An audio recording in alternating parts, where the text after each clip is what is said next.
http://www.cloudlibrary.com/category/category6/c63,006.htm Introduction to the AL 先天大道简介 Introduction to the AL 中英对照先天大道简介一和为先天大道二道与我有什么关系？三求道是求什么？四求道对我有什么好处？五具备什么条件才可以求道？六求道对我的生活有什么影响？七道的宝贵有什么印证？一和为先天大道，先天大道又简称道。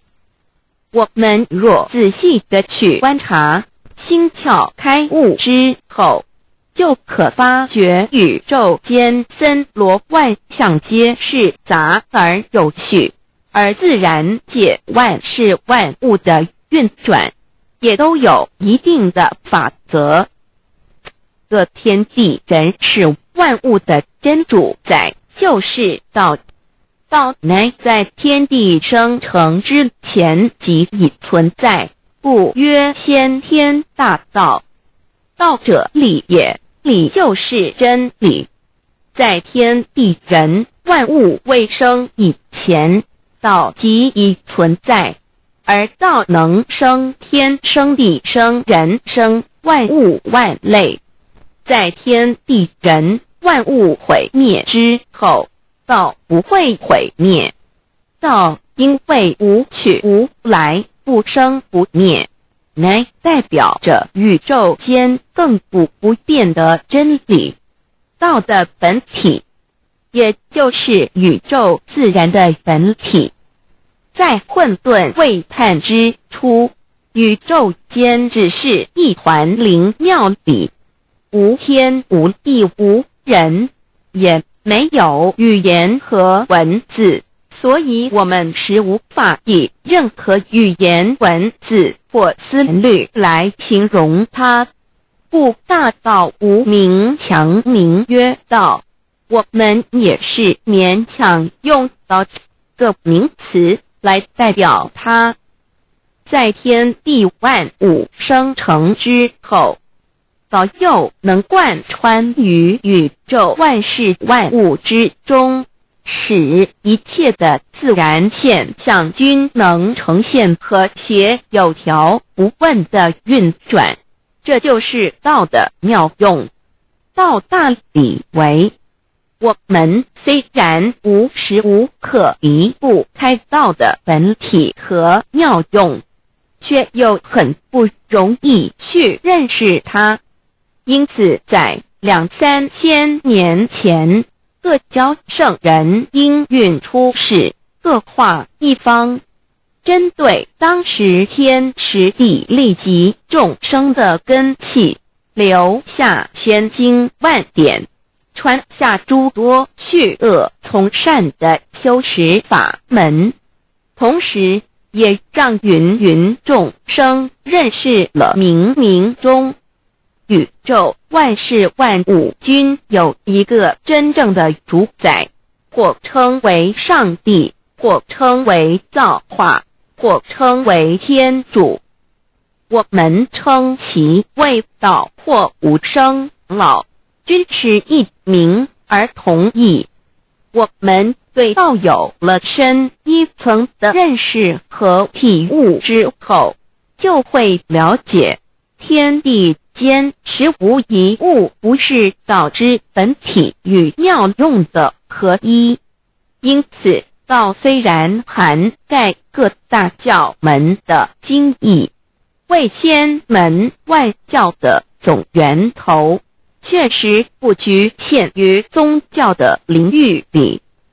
而上帝或老也不只代表着一切宗教的最高信仰中心，更是天地万事万物万类的根本源头与最高主宰，及宇宙间永恒不变的真理之道。所以我们今天有机会了解什么是先天大道，不只找到了各大教门的最高信仰中心，也找到了宇宙的根本源头与最高主宰，更能对宇宙至高无上的真理有一个初步的认识。道之真义，在先天之先不为先，在后天之后不为后，即大上有可量，即为上有可止，为道即大不可量，即为不可止。不所以大无不包，为无不入，无所不贯，无所不通，无所不彻，贯彻了天地人万物万类，贯彻了33天外，贯彻了千经万典，贯彻了千法万法，贯彻了千教万教，贯彻了千佛万祖，贯彻了我之一身。此乃显天大道宝贵的真义，人人必须知真觉，亦即是人人与我，我与人人良心之行也。此乃万众一心，万国一家，世界大同，此先天大道之宝贵也。二，道与我有什么关系？道的宝贵在于它大而无所不包，细而无所不入。天地生成之后，道贯穿于天地万物万类，使得日月星辰之运转各有其时，四时之交替，万物之消长各有其序。而最宝贵的是各天地万物的主宰，同时也是我们人一生之主宰，曰性理，使得我们不学而能看，能听，能吃，能动。因此我们不只要探求天地间的治理，更要回头认识我们身上固有的真理。故先天大道即是性理真传。道的宝贵并不在于它有什么神秘稀有或特殊之处，而是在于它平时，但我们却时时刻刻离不开它的本体与妙用。我们反观一下自身，就会发觉我们身体的结构是非常精密和奥妙的。我们轻轻地握一下手，就算是这么简单的一个动作，其中所牵涉到的所有关节物理作用、能量、化学反应、神经系统资料讯息之传输及脑部分析、判断和命令之下达，以目前全世界的科技知识和文明水准，也无法一一表达出来。但是我们做出个动作的能力，却完全不因个人知道上了程度的差异而有任何影响。无论是学识多丰富的学者，或是目不识丁贩夫走卒，无论是成人，或是刚出生不久的婴儿，都可以轻而易举地做出的动作。人人与生俱来，不学而知，不学而能，无增无减的良知良能，就是主宰我们一生的道。我们有学习而得到的知识和才能，有忘记的时候，有疏远的时候，而道的本体和妙用，不用学习，不用思考，大而能主宰宇宙的运作消长，小而能主宰我们一生之视听言动。我们有而不知其有，用而不知其用，却又无时无刻不能缺少它。不增不减，本自具足一切我们身上固有的道，因为就在我们身上，又称作自性老。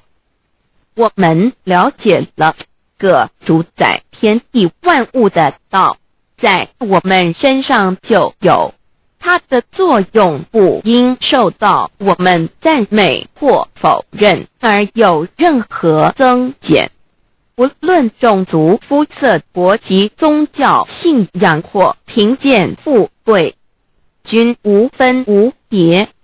因此，我们能求得先天大道，不只找到了宇宙的根本源头，也找到了不生不灭的真我。不只认识了宇宙，也认识了我一生的真正主宰。不只追求到了宇宙之至理，也找回了我身上本有的真理与良知良能。先天大道的根源是在我身上，原来固有的是我由先天带来的良知良能，即是我的良心。我的良心即是天心，天心即是道心，此心无形无相，即是真空。真空之妙，空而不空，空中妙有。妙有者，生天生地生人生万物万类之大本也。妙用者，万灵真在也，主宰天地人万物万类之真主宰，亦即是主宰我之一身。故曰道在无身，一切万能；道离无身，此身在无一能。先天大道如此宝贵，乃人必须追求之道也。三求道是求什么？静心观察我们所存在的这个宇宙，我们往往会赞造物主的神奇。自然界每一刻皆有无数的事物在同时运转，而其整体却又是那么协调。我们身上的这个真理不也是一样吗？每一分一秒，我们身上皆有无数的生化反应、物理作用等同时发生。道的妙用分布在我们身上，不用学习，不用思考，其作用虽成千上万，合起来却只有一个自我，一切有条不紊，自然而成。道在无身，运用自如，在眼能视，在耳能听，在口能言，在鼻能闻香臭，在身能运用行动做事，此即道在我身之妙用。所以我们了解了道不只主宰着天地万物，更主宰我们一身。宇宙根本源头最高主宰与我一身主宰，并非二也。道的本体无形无相，我们肉眼看不到它，手也摸不到它，但它却无时无刻不在发挥其妙用，更进而随着天时及环境而发展出语言文字经典及造福人类的文明，此即是我们良知良能之作用。一般人不了解道在于我们自身的本体和妙用，只模糊意识到它的存在，便以灵魂代表它，我们称其为自性老，因其没有生灭，也不会毁坏。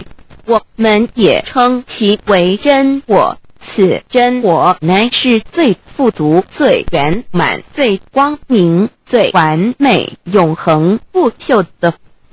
现在我们来生一看，看得见摸得着有形有相的肉体，能不能代表我把一个人生命中不同阶段的照片拿来比较，我们就可发觉面貌是无时无刻不在变化的。我们一般均习惯以相貌认人，但相貌却不是永恒的。我们的肢体也不是真我，某些人不幸失去了一只手或一只脚，仍是好好的活着。我们的内脏呢？现在科学昌明，其自己能把动物的心脏成功地植入人体。我们不能因此说这人不是他自己了。就算头的脑细胞从我们一出生就开始不断的在坏死、减少和变化之，因此有形有相的肉体只是真我的一个工具而已。肉体虽然看似真实，却无时无刻不在改变之中，不拘数十年又变成一堆黄土。因它不是永恒的，我们称之为假我。对于真我和假我有所了解之后，我们也就可以了解我们为什么要求到了。如今我们非常幸运能有机会求得先天大道，求得的就是三宝。三宝简单明了，但也博大精深，其内容在求道时会详细解说。现在只简单的提出两点。首先，求道就是直接点出了真正永恒不朽的真我，也就是良心本性的发。在物质文明远较精神文明昌盛的今日，假若迷失真我，我们的人生将有如行尸走肉。若是认假为真，更是我们为了盲目满足假我而做出害己害人的事情，造成自己在世时与死后的灾祸。因此，求道启发了我们内在本的真我良心，真我假我协调融合，使我们的人生不论存没，都是平安喜乐自在充实而有意义。其次，求道也就是开启了我们身上的正门，又称良心之门、智慧之门、慈悲之门。这门非常的重要。当我们要离开一间房子时，自然由大门离去。如果此门无法开启，而被迫从窗户或阳台跳出时，就可能会摔断腿。我们的肉体就像一间房子，真我灵性就像是房子的主人。当有一天肉体要毁坏时，真我灵性若不得正门而出，被迫另寻旁门，其恐惧与焦虑是无法形容的，这也导致了死后的痛苦与不安。因此，我们可以发现到，绝大多数的人临终时，其肉体皆显现山僵硬、恐惧无助。与挣扎之相。求道就是开启我们个生来死去之正门，也就是通天大路。因此，我们今天很幸运能求道，求得三宝，打开灵性通天之正门，可以让我们找回真我，认识我自己身上的道，自然以良心作为待人物之准则，使人生更有意义，更进而解决生死大事，得到超生了死的保障。100年之后，回到我们的来不家乡。所以先天大道又是回天之道，先天大道之宝贵，即是千经万典不如一点。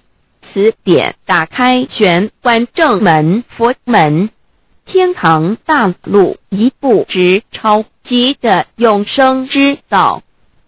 此典宝贵，超佛越祖，超经越典，超越天地。得到这一点宝贵，它是诸经之师，诸法之王，诸佛之天地之故曰超生了死极的永生，不毁不灭之先天大道也。此乃即是人人原来固有的，必须返回天之道也。四求道对我有什么好处？我们今天很高兴能有个机缘求道，能够开启良心之门、智慧之门、通天之正门，这是第一步。这宝贵的道还能带给我们终生受用不尽的福之益，离苦的乐。人生在世，遭受种种之苦恼，就其根源皆起因于迷失了真我。求道首先就是让我们认识人人身上固有的道，找回我们本有至真至善至美具足圆满永恒不朽的真我，在日常言行之中发挥真我，使我们一举一动皆能合于理，止于至善，自然不会受周遭的人事物所左右，我们的心也就不会患得患失。心为一身之主，我们既然在心境上有所提升，自然不会与邪恶之事相感应，则不相随心转，还可以改变命运，趋吉避凶，朝向光明，使我们得到真正的喜悦，逍遥自在。2堕地难，自有人类文明以来，道的真意便代代单传独授，其没落贯穿了早期的主要文明，如中国、印度等。奈何近100年来，人类受物欲所逼，在空前繁荣的物质文明中逐渐迷昧了良心，甚至竟将制造威力极大的杀人武器。回顾数千年人类历史，在近代短数十年间，便发生了2次世界大战，无数挑战，伤亡无数。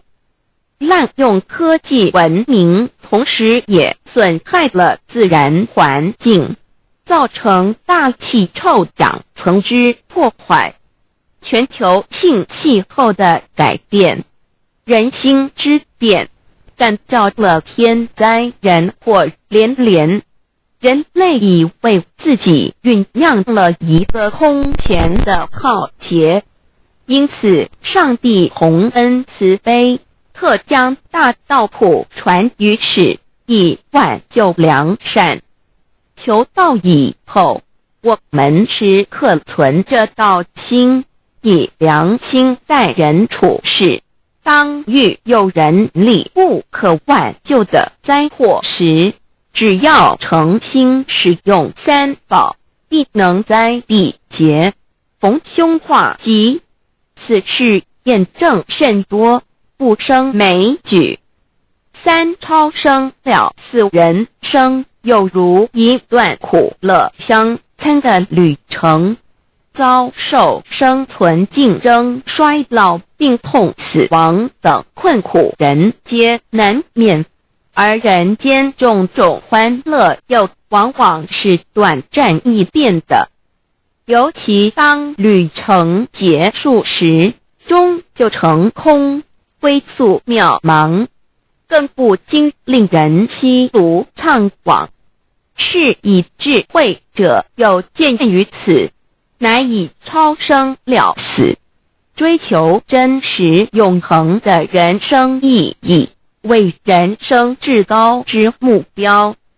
古代先修后的，因此古人为求超生了死，尽毕生之力，苦修苦行，仍难以访得名师达成心愿。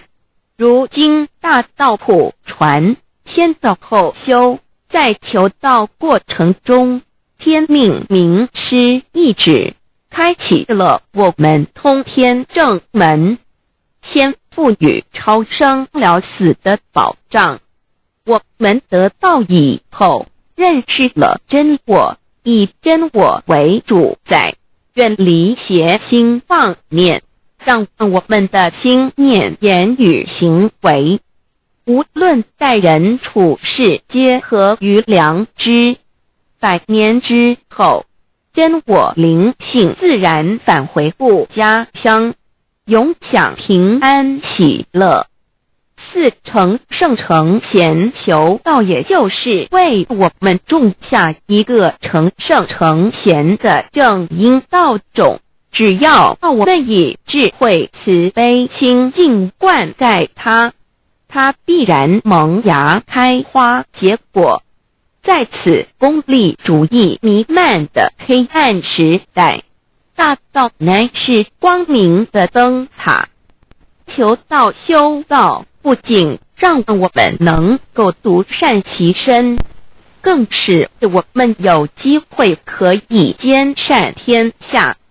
求道之后，只要我们时刻抱着道心良心，在日常生活中真诚实践道的精神，不计个人得失荣辱，努力使周围每一个人都可得享道的好处，让道的光明照亮每一个角落，尽其一生精进不懈，则在世即成就圣贤事业。归天之后，必证圣贤果位无疑。先天大道的宝贵就是天道天命，天命就是三曹名师，名师一点玄关开，打开正门佛祖来。天堂非在我身外，天上地下我都在。此乃先天大道的尊至贵至宝也。先天大道，天命宝贵，三曹名师这一点妙至极意，非是在言语文字相声音可得，非是在千经万典上的，非是在讲经说法上的，非是在是指变聪上的，非是在博学才能上的，非是在才高八斗上的。以上皆是生死法对待法，非是超生了死脱对待了生死之法也。此次级的先天大道妙用妙能的宝贵，其妙极矣。此者是无师智，此此智是妙智妙慧，此智此慧是我本来固有的，由先天带来的，亦即是在找回来天地人万物万类未生以前我的初心，即我良心天心道心老心也。先天大道之妙，此妙之贵，妙不容言，不学而知，不学而能，亦即是先天带来的先知先觉妙用妙能。此知此觉此能此用，不用言语文字声色，不用思想，不用念头，不用言听是动，而生天地人万物万类。生天地人万物万类之后，这天地人万物万类实可分妙，也离不开其妙用妙能，故曰万灵真主宰也。设若天离开先天大道之妙用妙能，则河汉星斗乱序，日月无光，亦不能轮转，则阴阳二气不能流通，万物万类世界的众生，人人皆不得其生存。设若大地离开先天大道之妙用妙能，这金木水火土不能相配，则现象丛生，山崩地裂，海水枯干，亦使万物万类世界的众生人人不能得其生存。设若人离开先天大道之妙用妙能，则寸步难行，眼不能看，耳不能听，口不能言，总之全身不能动作。100日之后成了一堆臭骨臭泥土，此乃先天大道妙用妙能的宝贵，妙至极矣。设若觉悟认识先天大道之妙用妙能的支持而实行，即是天人合一，天人一体治理，觉言妙不容言，不是死后成佛，当体即佛矣。故曰如来佛，如是佛也。此乃的先天大道修先天大道之好处。勿具备什么条件才可以求道？求道既然能够带给我们终生受用不尽的好处，我们今日能有机会求道，会不会显得太容易了？事实上，我们能得闻先天大道，首先要感谢上帝的恩慈，将自古不倾泻的大道普传于世，使我们有机会得此天之道。另一方面，我们本身也必须具备足够的条件，祖上有德，根基深厚，佛缘成熟，才能够顺利求道。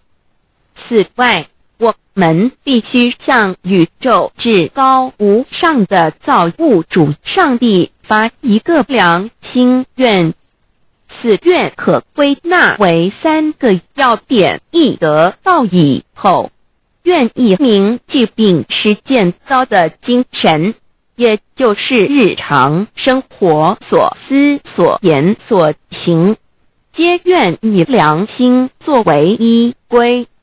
2得道以后，愿以能力所及，助周围需要我们帮助的人，愿意多了解道的意义，并让更多的人蒙受天道的福祉。3得道以后，绝不将求得的3宝告知任何人。3宝必须在庄严的求道过程中，天命名师传授给我们才有真实意义。若由我们泄露给其他人，则不但毫无意义、毫无效果，我们自己也违反了天律。的良心愿合乎人人本具天赋的良知良能，所以我们人人都能够做到。真诚实践良心愿，也必须滋润我们求道时种下的智慧、慈悲、清净之正因道种，使它顺利萌芽、开花结果，才不至虚度这千载难逢的求道修道良辰。值得一提的是，我们能顺利求道，原因之一即是沾了祖德的光，是故上天开恩，只要我们修道有恒，则我们的祖先也有机会可以求道超生得救。我们的子孙亦的印地，对父母祖先敬大小，这是最好的机会。只要具备以上条件，则无论任何国界、种族、宗教信仰的人都可以求道。欲求得先天大道，脱出轮回之苦、地狱之灾，世间的穷通受忧、鳏寡孤独、生老病死苦，而返天堂永享天伦之乐者，必须我有得遇6万年良辰佳期的幸运。我本人心地善良，我有先天根基深厚，也就是我本人前世做的功德善事很多，此即天缘。我本人祖先有功德，做善事，此即祖上有德。我目人遇到引导师度我得道，此佛缘已至，也就是前生我们一同做过功德善事，或一同有修过宗教，今生遇天道降世，一同得道修道，此乃佛缘已至。6求道对我的生活有什么影响？现今正值上天恩开，先天大道普传，拯救良善之时，故普传方式皆以方便善巧，与众生契机为原则，因此求道不会对我们正常的生活造成任何负面影响。这与以往许多人苦修苦练，甚至出家的修行方式有很大差别。也正因为如此，先天大道能在日新月异的现代，适应社会的各个阶层，传布到世界的各个角落，使人人皆有共沾天恩的闻大道的机会。关于求道对生活有什么影响，我们又以下几点来看，亦与任何宗教没有冲突。道代表着天地万物及我们一生之最高主宰与真理，不止在各大门创始之前，甚至在天地未生以前，道就已经存在了。因此，任何教门，只要其教义是追求真理及实践良心，就不会与道有任何冲突。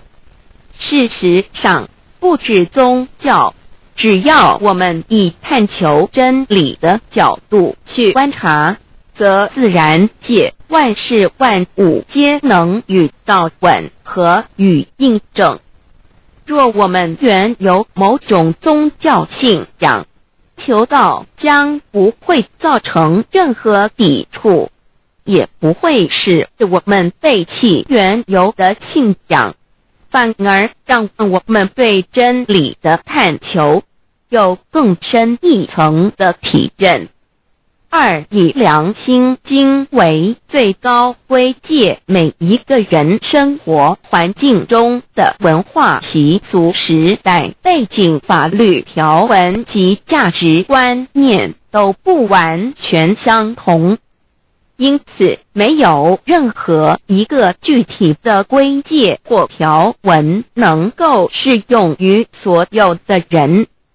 所以求道后的规戒着重在我们每个人真我良心之实践，由真我良心主宰自己，而不是在经典之背诵上及律法之钻研上下功夫。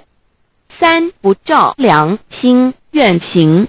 有和透过很重要的一点，求道并非从外在加给我们良心与真理，而是借着开启我们智慧慈悲之门，找回我们身上固有的真理，让天理良心自然流露。因此求道后，所有真修实行之人皆是自动自发的。是不，求道后若我们不照良心愿而行，并非将出现任何外力来强制我们遵行此愿，而是将受到自己良心的谴责，由真我良心督促自己，而自然改过向善。四，圣凡间修真我之实践，并不局限于教堂或寺庙之中，因此现今大道普传，并不要我们家舍业到深山古寺之中修炼，而是在不影响家庭、工作、学业之正常情况下圣凡间修。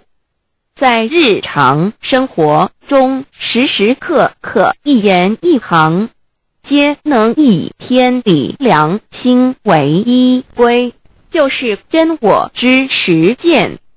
务由提升自己而兼善天下，求道后会使我们生活更充实，心灵更和谐。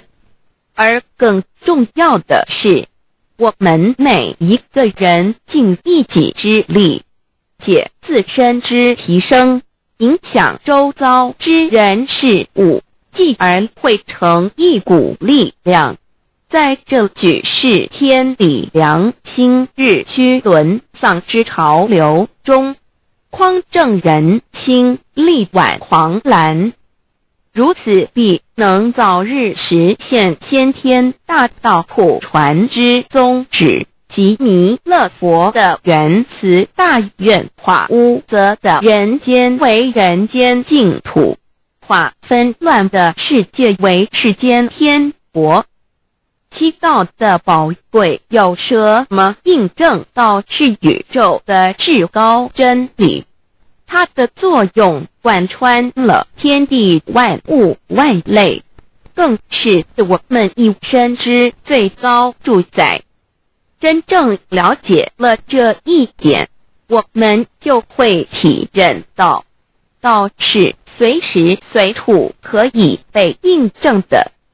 许多贤贤得道之后，发出了大诚心、大信心、大智慧，真修真行，皆能参悟到，不只在各教经典之中可以印证到，其实在任何时间空间、万事万物我们之一身，甚至一草一木，皆离不开道的本体和妙用。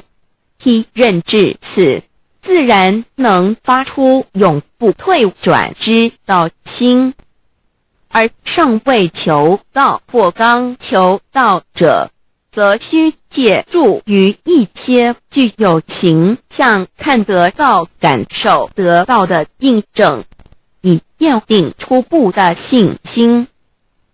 任何人只要有求道，经过身但天命之名师点开玄关正门，传授三宝者，无论其功德高深为末，死后皆是身软如棉，面色如生，灵性由正门归天，东不品湿，下不腐臭，甚有多至数日不变，亦相满世者。目前的科技文明和医学知识还未进步到足以解释这种现象，但却无法否认个事实的存在。这种现象虽曾出现在某些宗教中，但极其罕见而珍贵，而求道之人除信道不笃于反道拜德者，不敢定论外，其余则比比皆是。肉身既显似瑞香，足可证其灵性已登善境，当无疑问。二人虽不为万物之灵，其实是很脆弱的。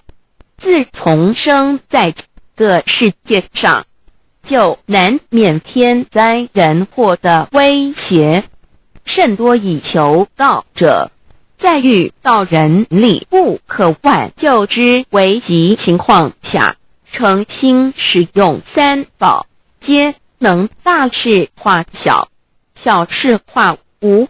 这种例证多得不可胜数，无法在此一一例举。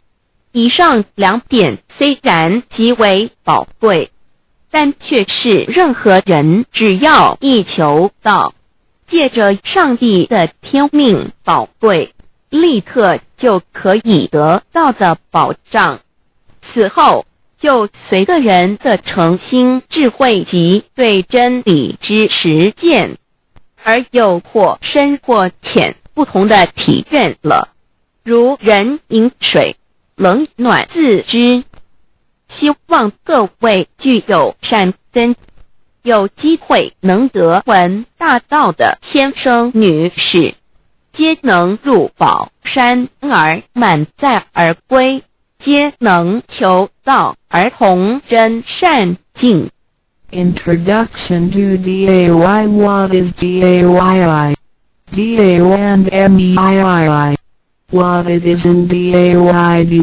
What do I get in RECI beginning DAOB? What do we need to receive DAOBI? What impact does receiving DAO have on MEDII? What can attest the validity of DAY? What is DAO? Observing the cosmos and all the living beings consciously, among all the earthly activities and phenomena, we will find the existence of the laws of nature. There is a supernatural origin which guides all the operations happening across the galaxy, the earth, and the human beings. We call this source DAO. Tao existed before primordial time, and even before the universe was merged. It is the origin of the world, and it thereafter nurtures all the creatures and beings. Since it is unchangeable and does not evolve with time, it is the ultimate truth. It is what all saints and sages throughout human history had been searching for. The essence of Tao is the foundation of nature. The law or the power that existed before the universe was formed is beyond description, because there were no civilizations nor creatures, let alone languages. Since it cannot be applied any name, we simply call it Tao. After the world was merged, along with the mutations of the universe, we see the harmonious actions as exhibited in seasonal changes, rhythms of time and tide, and the balance of the ecosystem.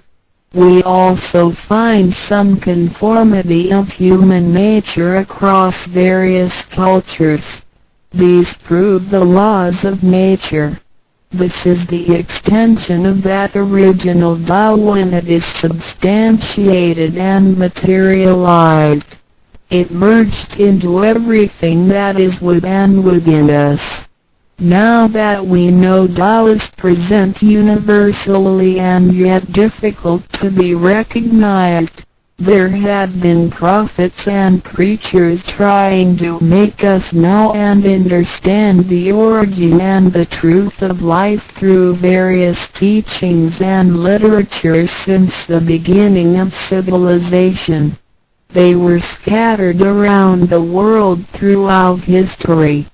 As a result, great commandments were taught to disciples and goodness and badness were differentiated. These teachings varied, based on differences in culture, background, timing and the level of each individual's comprehension. However, they all tried to express and transmit to their descendants this Creator and Chief of the universe. It is God, or what we call Tao. As we get to know it more and more, we will realize that the essence of Tao and its effect covers every existence without any exceptions. Tao is actually the headwaters of all religions. It embraces the essence of all the preaching and teachings, and yet, it is superior to the system of belief. It is the nature, the universe itself. Tao or God represents the highest authority and power of nature.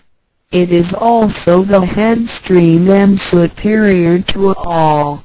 It is the unchangeable principle.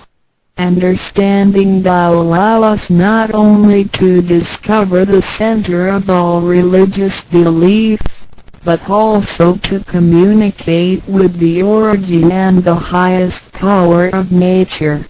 We will then be able to relate ourselves to the truth of the universe. To probe further, Tao existed before the formation of all, yet it was not anterior, which means that the creation was embedded in it. Tao emerges into the creation, yet is not posterior, which means that it is not thereafter limited. Among those created, however large, they can be measured, however small, they can be detected. It is only Tao that cannot be measured of its immensity nor detected of its existence. Therefore, it is larger than the largest and leaves nothing excluded, and yet it can be smaller than the smallest and leaves nothing not penetrated. It is ubiquitous. It merges into and governs all. It is in charge of the space, the earth, human beings, all the creatures, and all existences. It penetrates and regulates the entire universe. It is the source of all the scriptures, sutras, as well as dharmas. It encompasses all the religions, and it is what makes one a Buddha or a saint. It is the single chief of all. And, above all, it is in charge of each individual too. It is the divine self. This is the true meaning of Tao. We should get to know it this way and rediscover our own invaluable treasure. So, To practice Tao is to revive one's own conscience as well as everyone else's and to act upon it accordingly. Then, all people can be of one spirit, all nations can be in peace like a family, and the great harmony will come true. How precious does I, Dao and Me. The significance of Tao is in its immensity and ubiquity. Its mightiness guides the universe to carry on with changing seasons and evolving creatures. The countless aspects of the natural phenomena seem so capricious and yet really in order and in cycles. This almighty being also resides in each of us. It is the divine self, the natural quality of a person. It enables us to see, to feel, to taste, to hear, and to move without learning. While we research the ultimate truth in the universe, we should turn in upon and see into ourselves to discover that divine self. We will find the rules that govern the universe also comply with the way we are. Tao is not something too far to reach, nor too mysterious to comprehend. It is nothing particular, but has to do with our daily lives. We cannot do without it. Every movement we make, in order to see, to touch, to feel and to think, is associated with Tao. Consider how many wonders are hidden in our body, how delicately our physical functions are carried out. For example, when we shake hands, the components involved would include the coordination of joints and muscles, the chemical reactions of energy, the transmission of information through nerve systems, and the actions occurring in our brain such as issuing orders, making judgments and analyzing situations. Even with the most advanced technology and the highest level of knowledge we have developed today, we cannot completely reconstruct such a function. Yet the ability to perform such a simple movement is there for all individuals, regardless of the level of a person's knowledge and his/her being a grown-up or a baby, a scholar or an illiterate. These are the kind of abilities we come equipped with naturally, without learning and being taught. It sits within us and is in charge of all. It is Tao, never diminishes nor inflates. Worldly knowledge acquired through learning can be forgotten. A gymnast can abandon his/her techniques and a musician can lose his/her skills without practicing. The essence of Tao and its extension are always in charge of the macro-universe, the nature, and the micro-universe, the human being's self. We are associated with it unconsciously since the first day. Because it encompasses the whole nature within us, we also call it native self. Tao is within and surrounding us. It needs not be worshipped nor debated over, because its existence is unconditional, regardless of race, color, nationality, religion or status. It is impartial and stays constant. In receiving Tao, we not only find the origin of the universe, but also the divine self. We get to know the highest power in the universe as well as the genuine nature in charge itself. we discover the ultimate truth of the cosmos as well as the integrity of ourselves.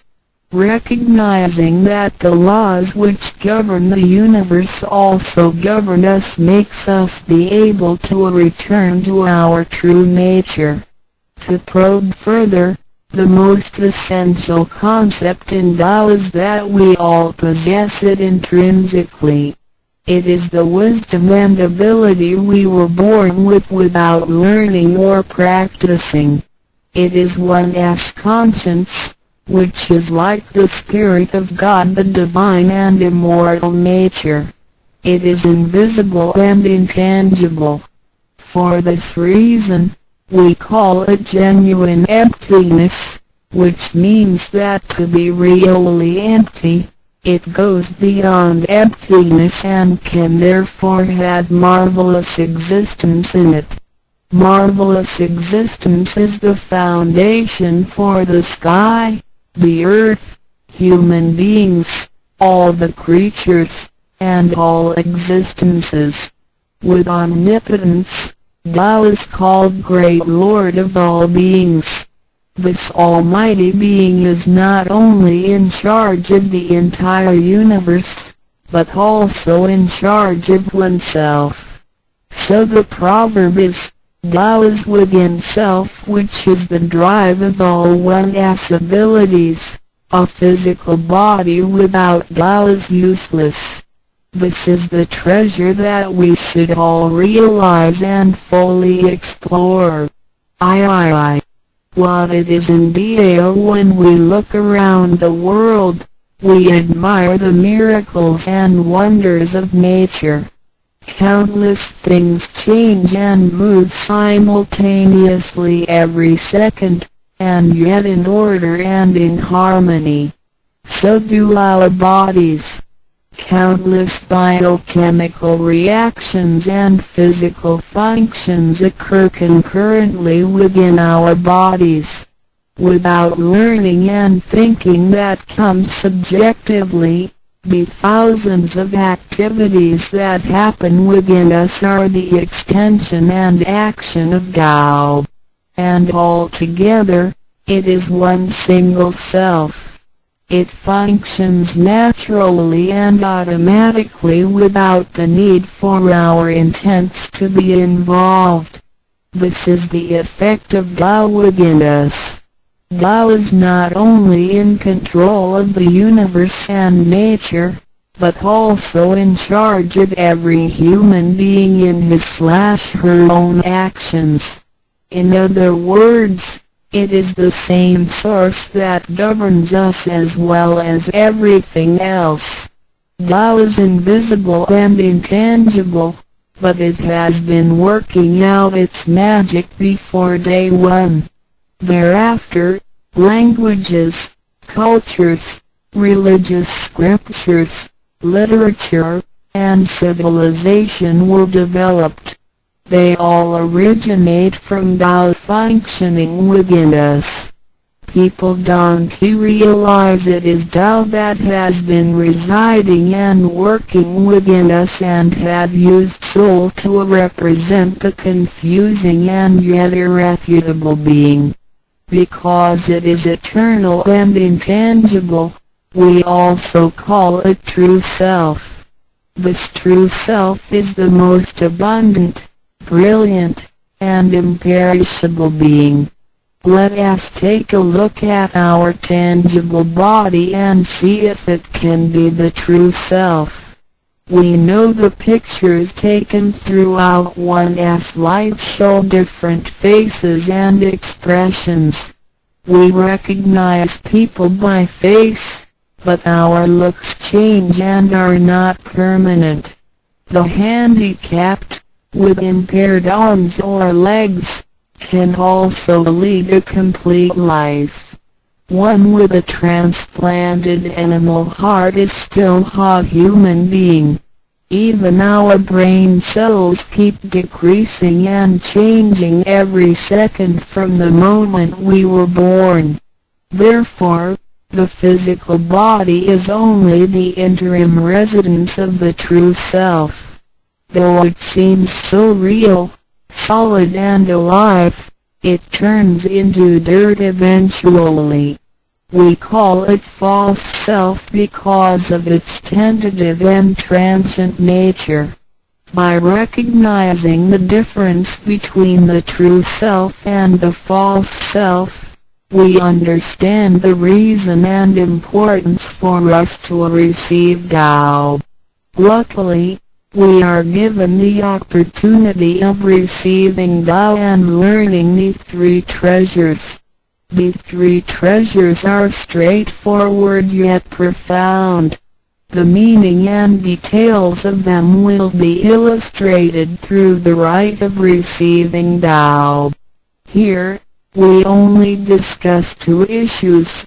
First, by receiving Tao, the true self gets plucked out. It leads to our conscience.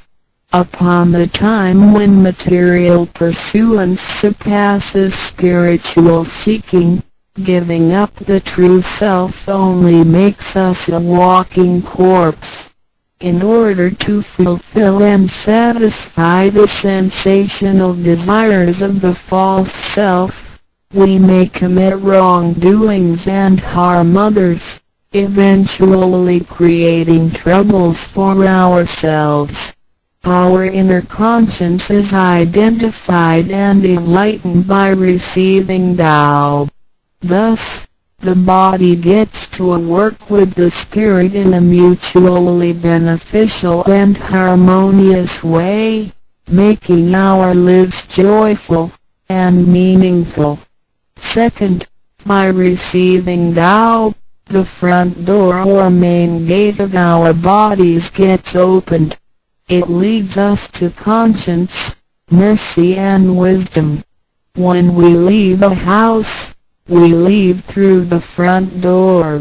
If the front door is locked, we may have to leave through the back door, or even by breaking the window or jumping off the balcony. We may fall and get hurt by doing so. Our body is like a house, and our soul is the master who lives in the house. One day, when the body is aged and depleted and the soul has to leave, we can imagine its horror if it cannot leave through the correct exit.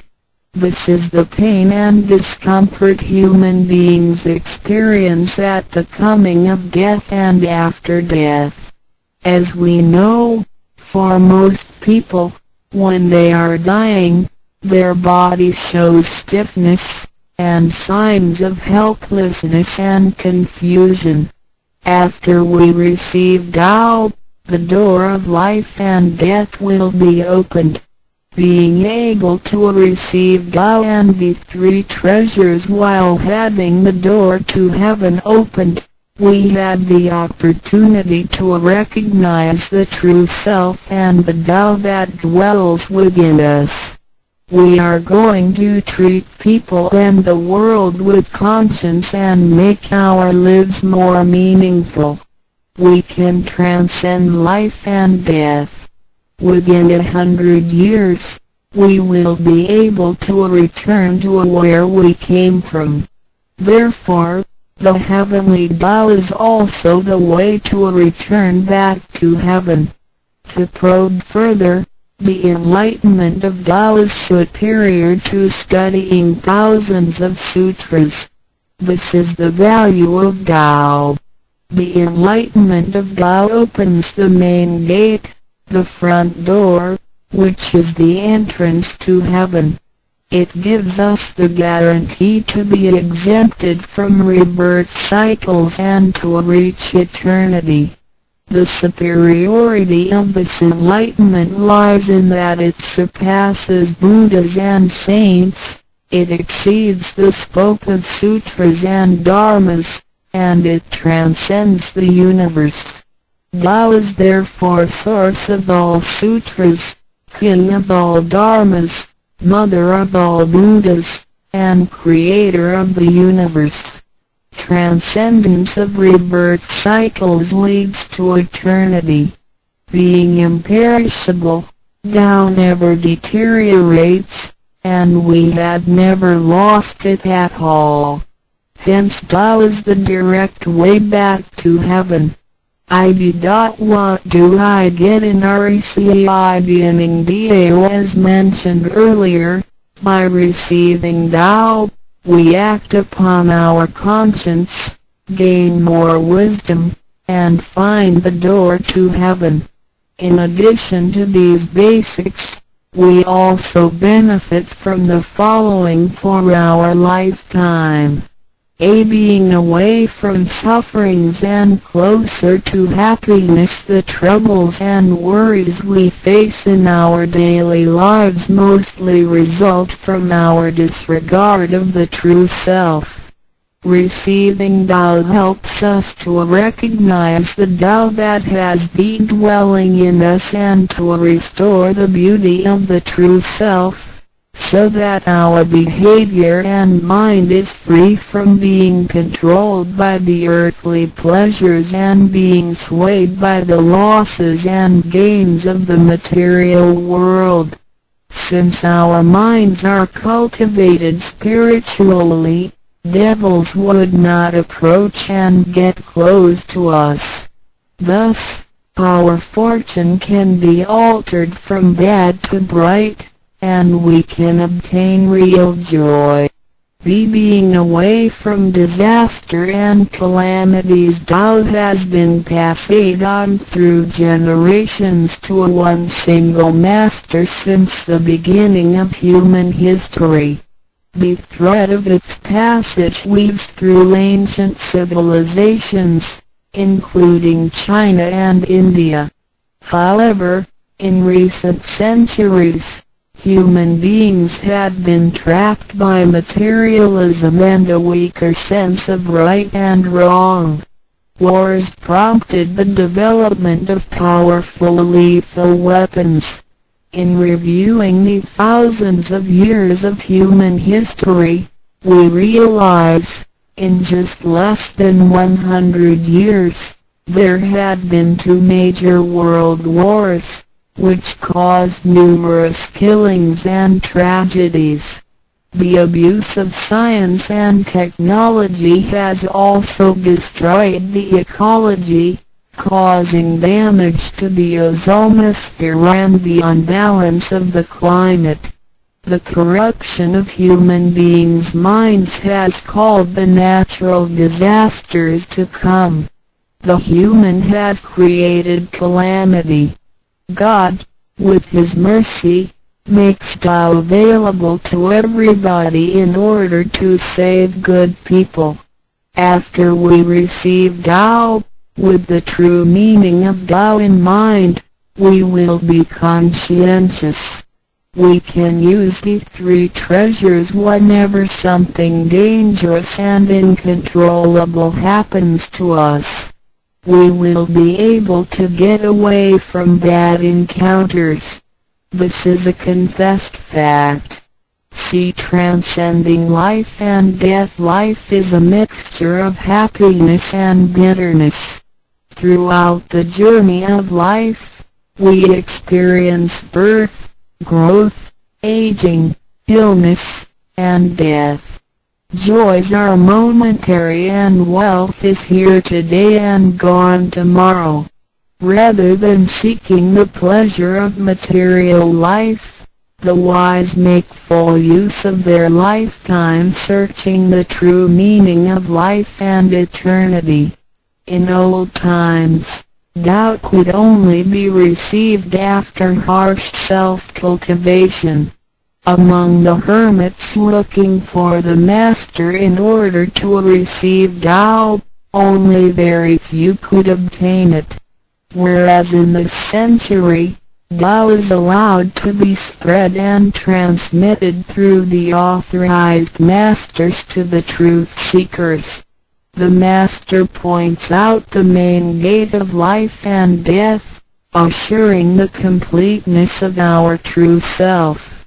With the true self as our guide, which keeps us away from evil and greed, it helps us think, speak, and act in accordance with our conscience and intuition. Death then becomes the return of our soul to the eternal and peaceful home where we came from. Thus, we will have lasting joy. The achieving sacred beings, the enlightenment of Tao, which reveals the true self, is like the planting of the seed of righteousness and integrity. Through self-cultivation and self-improvement, the nurturing of wisdom, kindness, and purity, it will blossom and produce the fruit of sacred mind and eternal life.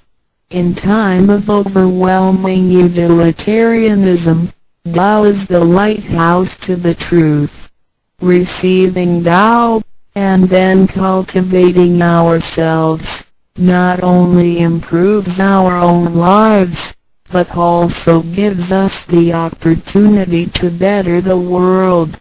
After we receive Tao, we act upon our conscience and care for people around us.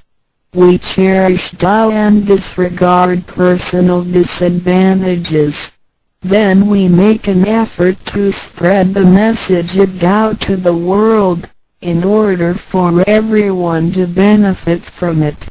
We are devoting ourselves to the work of God, and certainly will achieve spiritual perfection in both this world and the world after life. To probe further, the supremacy of Tao is based on the heavenly decree of God, by which Grand Masters can perform the passage of Tao. The enlightenment of Tao from Grand Masters directly opens the main gate of our bodies, which revives our divine nature. It reveals that heaven is not beyond oneself. Instead, one's true self merges into the entire universe. This is the supremacy of Tao. 1. With the heavenly decree, the enlightenment of Tao is extremely profound and marvelous. It cannot be completely expressed by any words of languages. It is not recorded on any scriptures or sutras. It cannot be described by preaching, nor can it be acquired by human intelligence, nor derived from knowledge and experience, nor achieved from gifted talents. Because the above-mentioned all have to be created and can be eliminated, which means that they cannot last forever themselves. They all bear partiality and cannot be applied universally. Hence, they cannot surpass life cycles, nor can they reach eternity. 2. The wonder of the effects and omnipotence of Tao is beyond words. It is the wisdom that does not come from learning. It is what we acquire from God and possess intrinsically. It is the same divine heart before the creation of the universe. It is conscience, the holy heart. It is the divine and immortal nature, the Spirit of God. 3. Tao is too marvelous to be described. It makes us know without learning and function without practicing. It is a prior wisdom, perception, potency, and ability. It is not constrained by words or languages. It functions without thinking, intents, or even actions. However, it can create the sky, the world, the human, all beings, and all existences. All these, after being created, still cannot carry on without Tao even for one moment. Tao is therefore called Great Lord of all beings.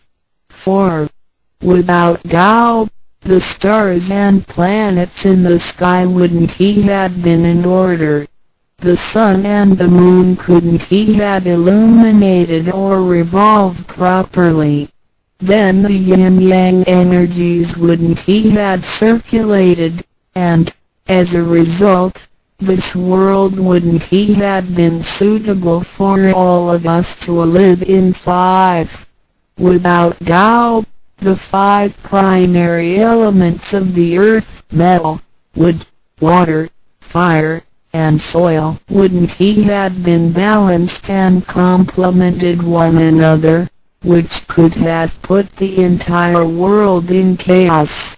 Mountains would have collapsed, lands would have cracked, and oceans would have dried up. Likewise, this world wouldn't he had been an environment for us to live in. 6. Without Tao, we, human beings, wouldn't he had been able to walk, to see, to hear, to speak, or to move. Our physical bodies would deteriorate quickly into a pile of soil in 100 days. 7. If one really comprehends the effects and omnipotence of Tao, and can practice accordingly and persistently, one can communicate with and be united with God. This is the absolute truth. It is a glory and marvel beyond description. Therefore, it is not after death that one becomes a Buddha. It is when one is still alive that one achieves being a Buddha. And to be a Buddha is to revive and hold on to one's divine and original nature. This is what we benefit from attaining and practicing Tao. What do we need to receive Tao? We had discussed the many benefits we obtain after receiving Tao. Some would wonder why there is so much given to us.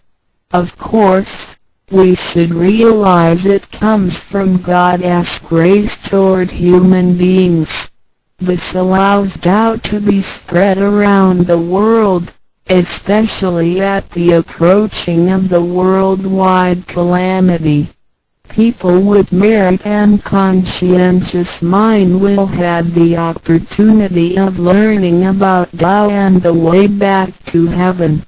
It always holds true that people who had the fortune of receiving Tao are derived from the tree of righteous ancestors.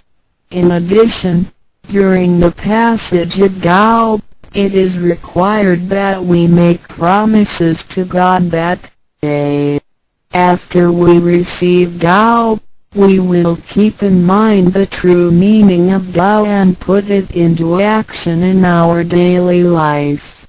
What we speak and what we do will all be based on our conscience.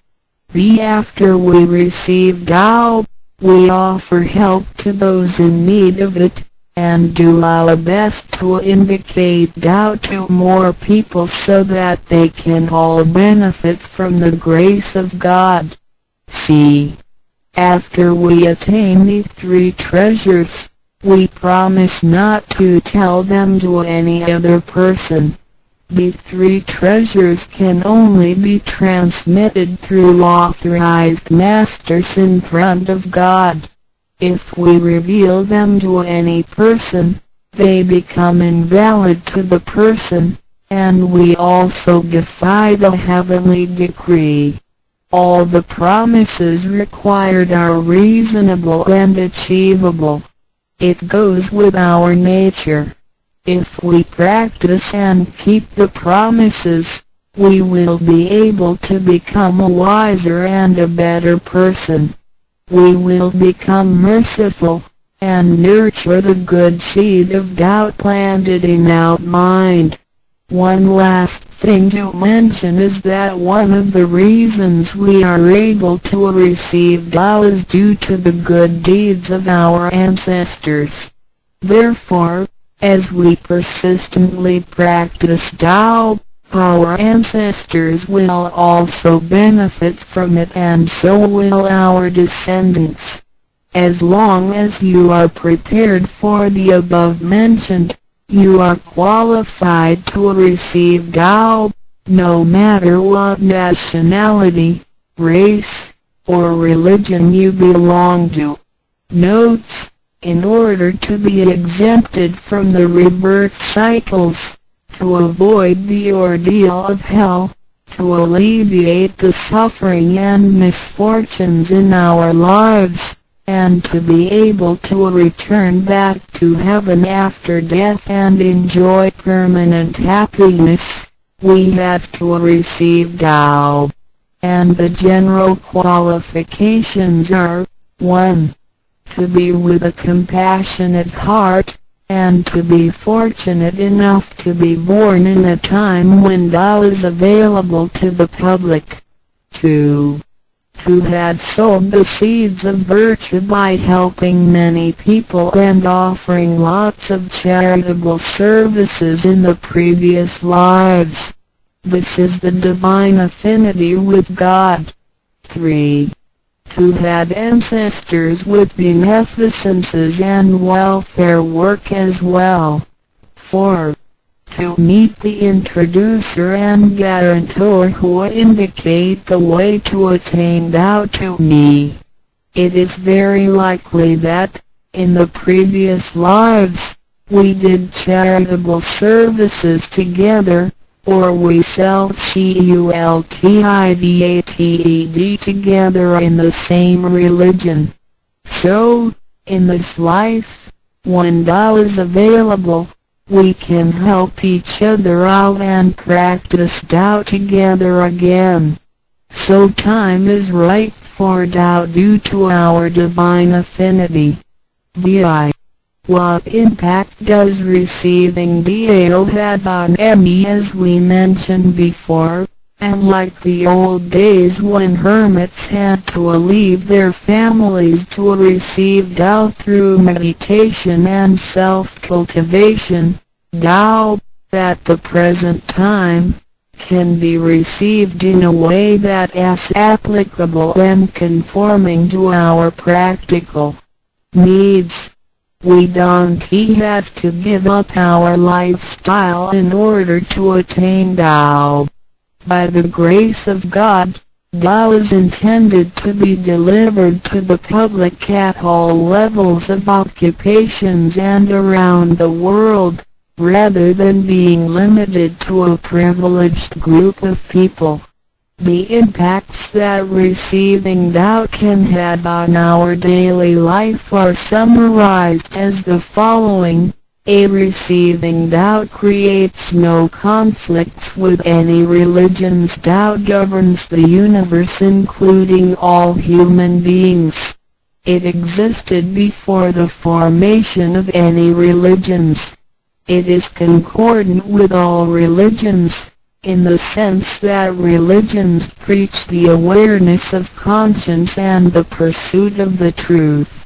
We don't need to give up our religion in order to receive Tao. On the contrary, by receiving Tao, we will have further understanding of the truth. The conscience becomes our ultimate guidance due to the variations of cultures, customs, backgrounds, legislation, and value systems.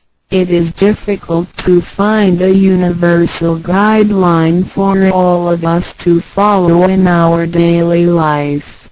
In receiving Tao, the main commandment is to act by our conscience, the true self, rather than by literature. We should be sensitive to the conscience, rather than be familiar with the laws. C. We will voluntarily keep the promise made while receiving Tao. Through receiving Tao, we are not offered conscience or true self, but merely the opening of the door to a wisdom and mercy. Therefore, we restore the heavenly principles inherent in us, and strengthen the power originating from our conscience. There is no external force that makes us keep the promises and commitments that we made when we received Tao. The only force comes from the guilty feelings that result from our misbehaviors, which reduces the mistakes we make. Practicing Tao can accommodate our worldly affairs. The fulfillment of practicing Tao and conscientious awareness does not have to be accomplished in a temple or church. It is not required to abandon worldly belongings or relationships in order to attain the ultimate truth.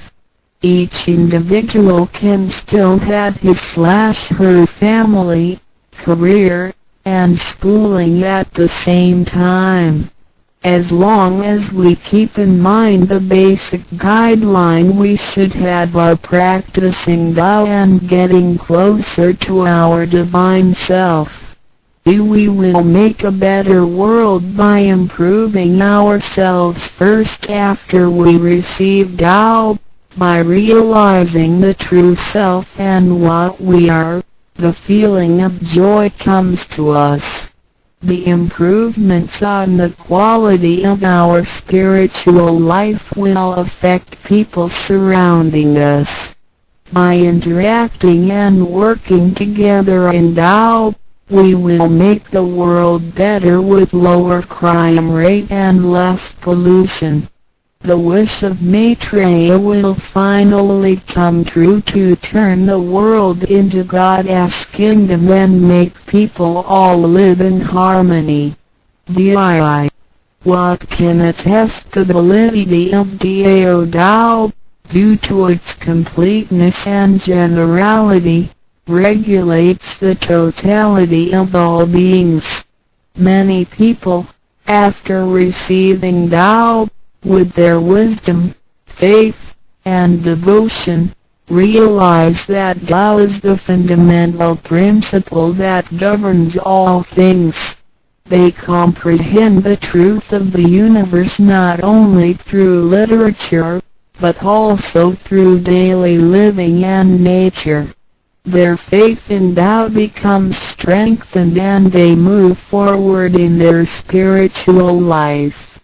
However, for people who haven't or just received Tao, Tao can be confirmed through revelations. Anyone who has received Tao with the front door open shall die peacefully.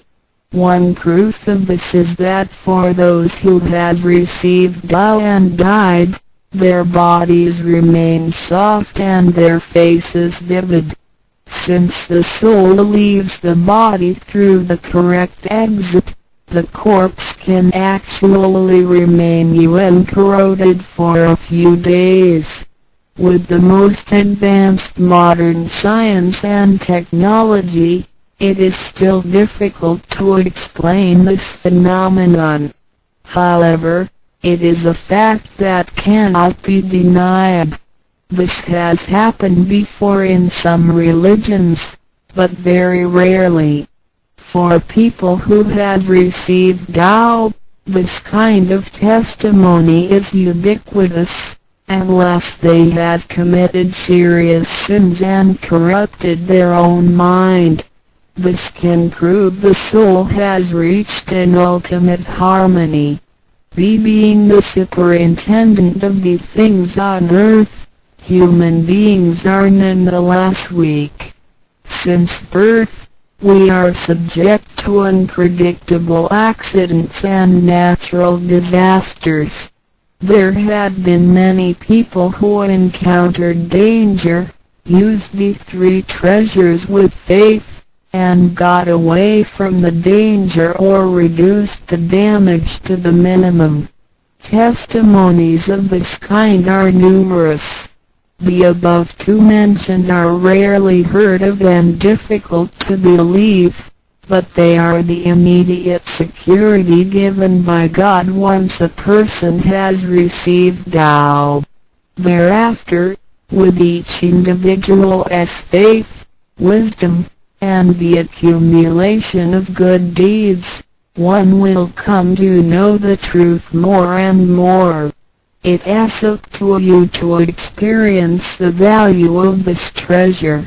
I hope you will have the opportunity to receive Tao, experience it in your life, achieve ultimate perfection, and realize eternity.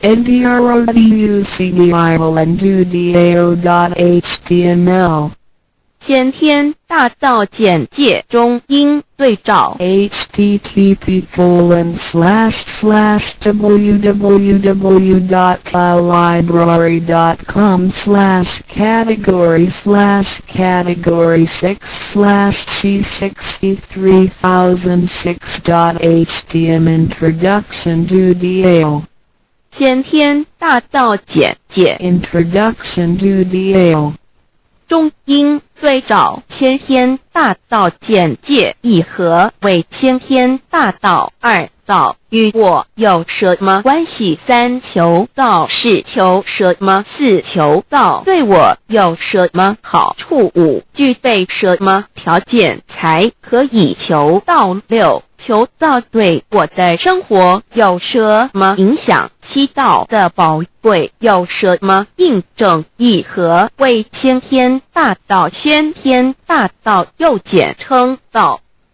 我们若仔细地去观察，心窍开悟之后，就可发觉宇宙间森罗万象皆是杂而有序，而自然界万事万物的运转也都有一定的法则。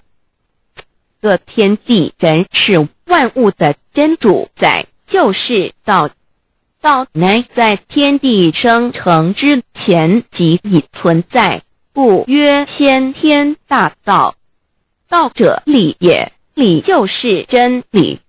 在天地人万物未生以前，道即已存在，而道能生天、生地、生人、生万物万类。在天地人万物毁灭之后，道不会毁灭。道因为无去无来，不生不灭，乃代表着宇宙间亘古不变的真理。道的本体，也就是宇宙自然的本体。在混沌未判之初，宇宙间只是一团灵妙理，无天无地无人，也没有语言和文字，所以我们是无法以任何语言文字或思虑来形容它。故大道无名强名曰道，我们也是勉强用到这个名词来代表它。在天地万物生成之后，早就能贯穿于宇宙万事万物之中，使一切的自然现象均能呈现和谐有条不紊的运转。这就是道的妙用。道大理为，我们虽然无时无刻离不开道的本体和妙用，却又很不容易去认识它。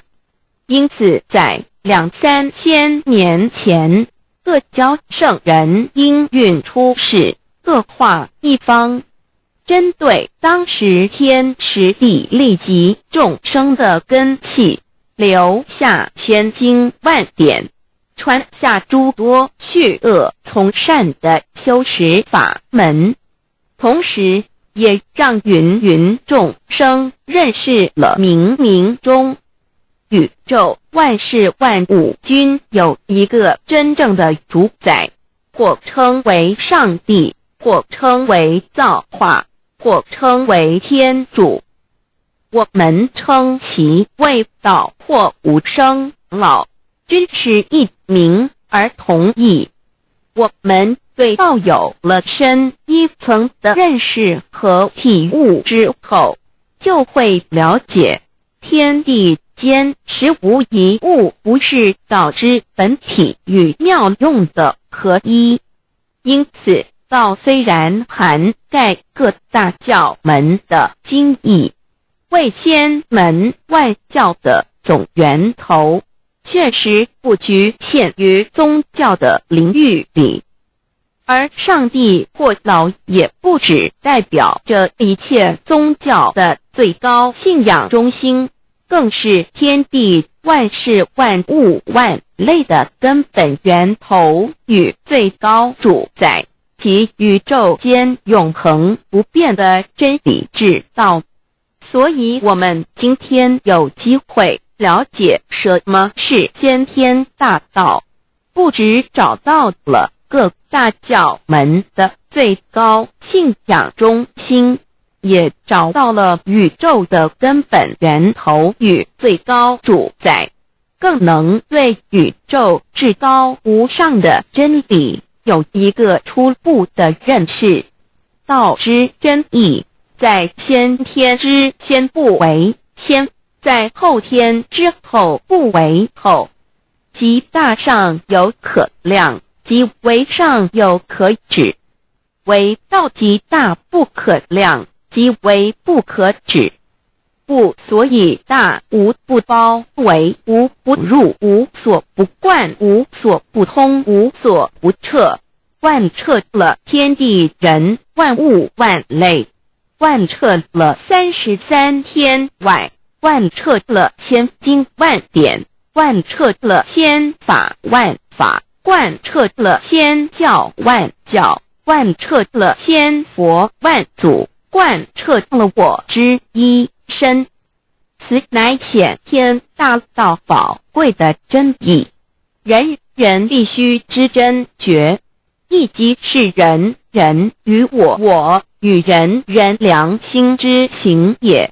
此乃万众一心，万国一家，世界大同，此先天大道之宝贵也。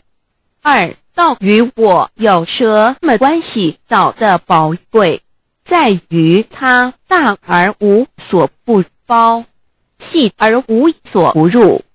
天地生成之后，道贯穿于天地万物万类，使得日月星辰之运转各有其时，四时之交替，万物之消长各有其序。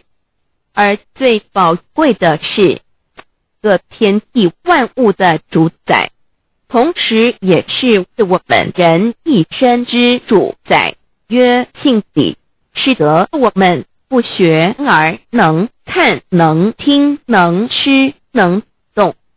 因此我们不只要探求天地间的治理，更要回头认识我们身上固有的真理。不，先天大道即是性理真传。道的宝贵并不在于它有什么神秘稀有或特殊之处，而是在于它平时，但我们却时时刻刻离不开它的本体与妙用。我们反观一下自身，就会发觉我们身体的结构是非常精密和奥妙的。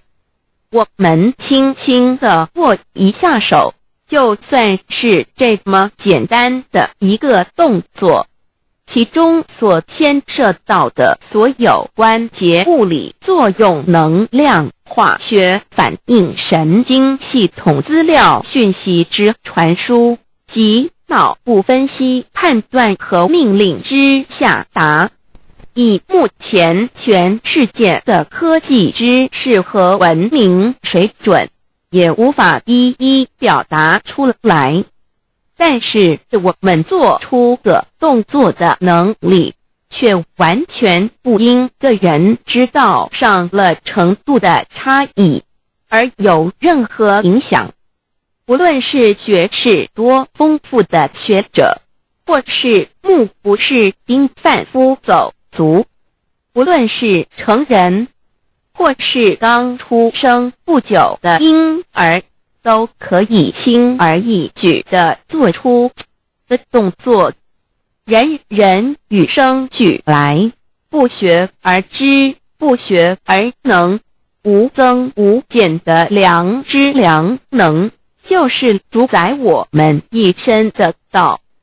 我们有学习而得到的知识和才能，有忘记的时候，有疏远的时候，而道的本体和妙用，不用学习，不用思考，大而能主宰宇宙的运作消长，小而能主宰我们一生之视听言动。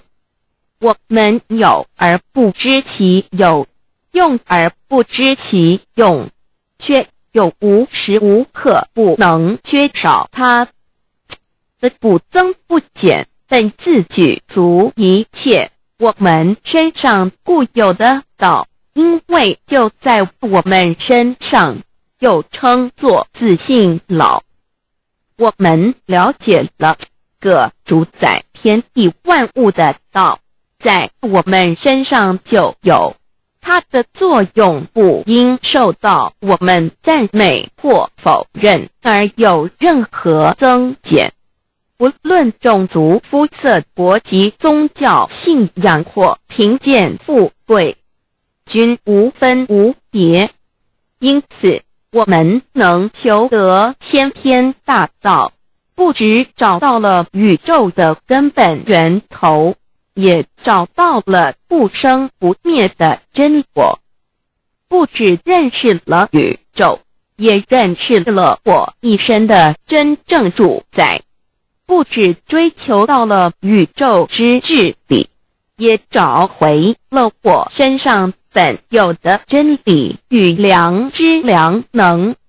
先天大道的根源是在我身上，原来固有的是我由先天带来的良知良能，即是我的良心。我的良心即是天心，天心即是道心，此心无形无相，即是真空。真空之妙，空而不空，空中妙有。妙有者，生天生地生人生万物万类之大本也。妙用者，万灵真在也，主宰天地人万物万类之真主宰，亦即是主宰我之一身。故曰道在无身，一切万能；道离无身，此身百无一能。先天大道如此宝贵，乃人人必须追求之道也。三求道是求什么？静心观察我们所存在的这个宇宙，我们往往会赞造物主的神奇。自然界每一刻皆有无数的事物在同时运转，而其整体却又是那么协调。我们身上的这个真理不也是一样吗？每一分一秒，我们身上皆有无数的生化反应、物理作用等同时发生。道的妙用分布在我们身上，不用学习，不用思考，其作用虽成千上万，合起来却只有一个自我，一切有条不紊，自然而成。道在无身，运用自如，在眼能视，在耳能听，在口能言，在鼻能闻香臭，在身能运用行动做事，此即道在我身之妙用。所以我们了解了道不只主宰着天地万物，更主宰我们一生。宇宙根本源头最高主在于我一身主宰，并非二也。道的本体无形无相，我们肉眼看不到它，手也摸不到它，但它却无时无刻不在发挥其妙用，更进而随着天时及环境而发展出语言文字经典及造福人类的文明，此即是我们良知良能之作用。一般人不了解道在于我们自身的本体和妙用，只模糊意识到它的存在，便以灵魂代表它，我们称其为自性老。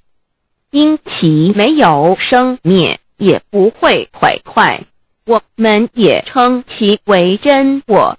此真我乃是最富足、最圆满、最光明、最完美、永恒不朽的。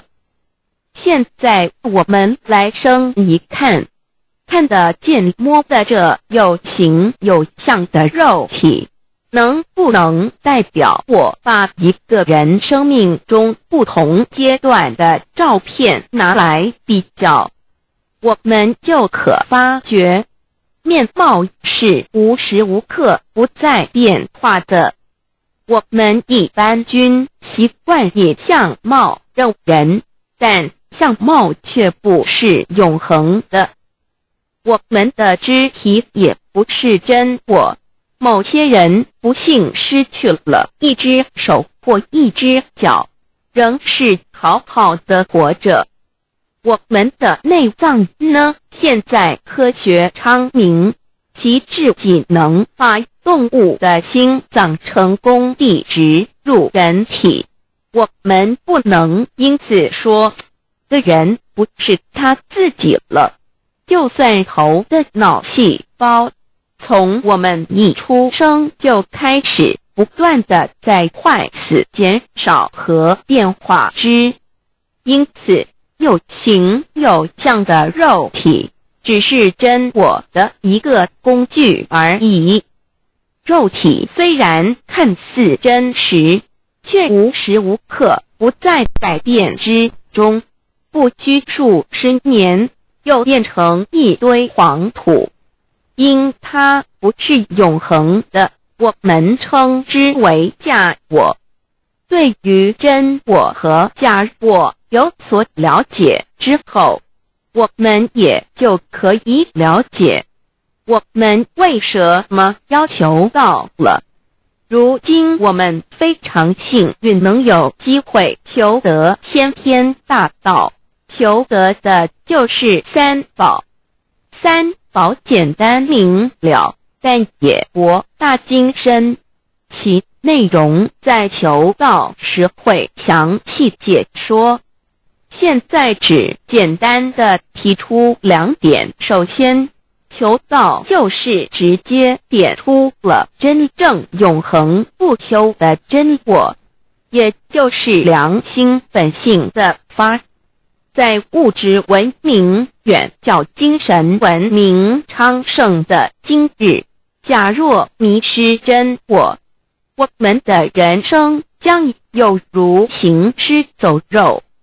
若是认假为真，更是我们为了盲目满足假我而做出害己害人的事情，造成自己在世时与死后的灾祸。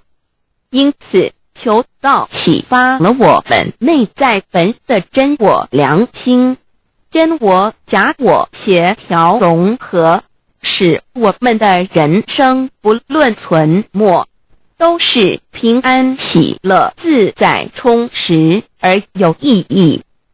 其次，求道也就是开启了我们身上的正门，又称良心之门、智慧之门、慈悲之门。这个门非常的重要。当我们要离开一间房子时，自然由大门离去。如果此门无法开启，而被迫从窗户或阳台跳出时，就可能会摔断腿。我们的肉体就像一间房子，真我灵性就像是房子的主人。当有一天肉体要毁坏时，真我灵性若不得正门而出，被迫另寻旁门，其恐惧与焦虑是无法形容的，这也导致了死后的痛苦与不安。因此，我们可以发现到，绝大多数的人临终时，其肉体皆显现山僵硬、恐惧、无助与挣扎之相。求道就是开启我们的生来死去之正门，也就是通天大路。因此，我们今天很幸运能求道，求得三宝，打开灵性通天之正门，可以让我们找回真我，认识我自己身上的道，自然以良心作为待人物之准则，使人生更有意义，更进而解决生死大事，得到超生了死的保障。100年之后，回到我们的来不家乡。所以先天大道又是回天之道。先天大道之宝贵，即是千金万点不如一点。此点打开玄关正门佛门，天堂大路一步之超级的永生之道。此点宝贵，超佛越祖，超经越典，超越天地。得到这一点宝贵，它是诸经之师，诸法之王，诸佛之天地之不曰超生了死极的永生，不毁不灭之先天大道也。此乃即是人人原来固有的，必须返回天之道也。四求道对我有什么好处？我们今天很高兴能有这个机缘求道，能够开启良心之门、智慧之门、通天之正门，这是第一步。这宝贵的道还能带给我们终生受用不尽的福之益，离苦的乐。人生在世，遭受种种之苦恼，就其根源皆起因于迷失了真我。求道首先就是让我们认识人人身上固有的道，找回我们本有至真至善至美具足圆满永恒不朽的真我，在日常言行之中发挥真我，使我们一举一动皆能合于理，止于至善，自然不会受周遭的人事物所左右，我们的心也就不会患得患失。心为一身之主，我们既然在心境上有所提升，自然不会与邪恶之事相感应，则不相随心转，还可以改变命运，趋吉避凶，朝向光明，使我们得到真正的喜悦，逍遥自在。2堕彼难自有人类文明以来，道的真意便代代单传独授，其没落贯穿了早期的主要文明，如中国、印度等。奈何近100年来，人类受物欲所逼，在空前繁荣的物质文明中逐渐迷昧了良心，甚至竟将制造威力极大的杀人武器。回顾数千年人类历史，在近代短短数十年间，便发生了2次世界大战，无数挑战，伤亡无数。滥用科技文明，同时也损害了自然环境，造成大气臭氧层之破坏，全球性气候的改变，人心之变，干造了天灾人祸连连。人类已为自己酝酿了一个空前的浩劫，因此上帝洪恩慈悲，特将大道谱传于世，以挽救良善。求道以后，我们时刻存着道心，以良心待人处事。当遇有人力不可挽救的灾祸时，只要诚心使用3宝，必能灾必劫，逢凶化吉。此事验证甚多，不胜枚举。3超生了4人生，有如一段苦乐相参的旅程，遭受生存竞争、衰老、病痛、死亡等困苦，人皆难免。而人间种种欢乐又往往是短暂易变的，尤其当旅程结束时，终就成空，归宿渺茫，更不禁令人凄毒怅惘。是以智慧者有见于此，乃以超生了死，追求真实永恒的人生意义为人生至高之目标，不待先修后的。因此古人为求超生了死，尽毕生之力苦修苦行，仍难以访得名师达成心愿。如今大道谱传，先道后修，在求道过程中，天命名师一指，开启了我们通天正门，先赋予超生了死的保障。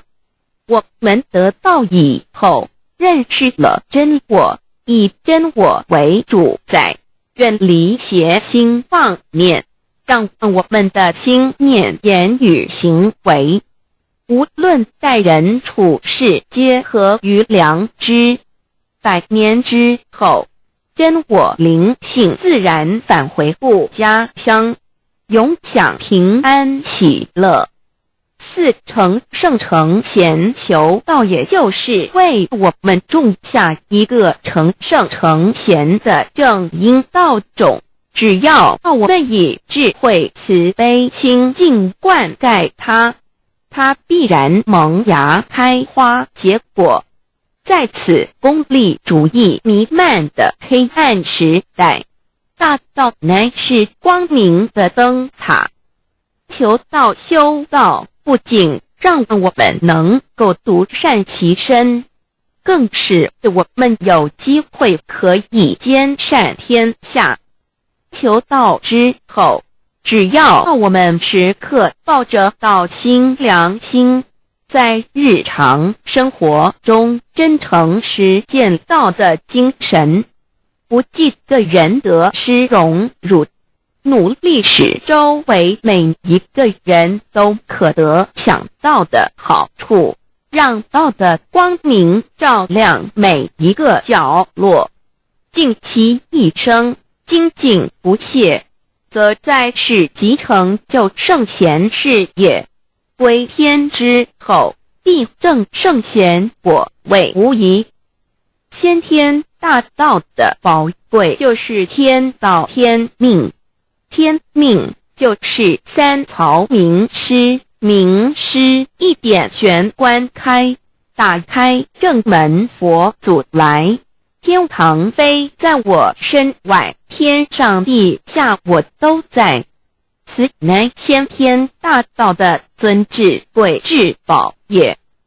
先天大道，天命宝贵。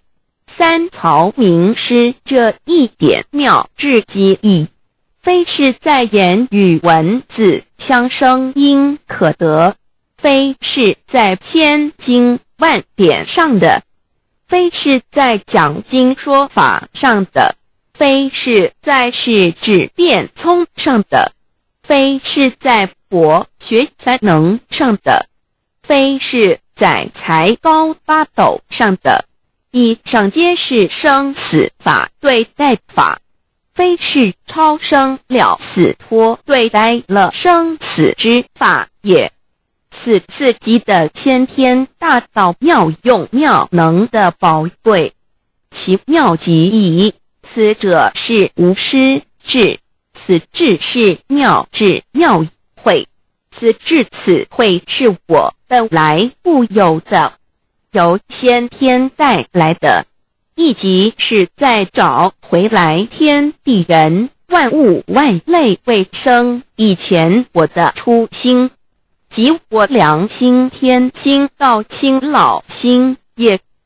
先天大道之妙，此妙之贵，妙不容言，不学而知，不学而能，亦即是先天带来的先知先觉妙用妙能。此知此觉此能此用，不用言语文字声色，不用思想，不用念头，不用言听是动，而生天地人万物万类。生天地人万物万类之后，这天地人万物万类实可分妙，也离不开其妙用妙能，故曰万灵真主宰也。设若天离开先天大道之妙用妙能，则河汉星斗乱序，日月无光，亦不能轮转，则阴阳二气不能流通，万物万类世界的众生，人人皆不得其生存。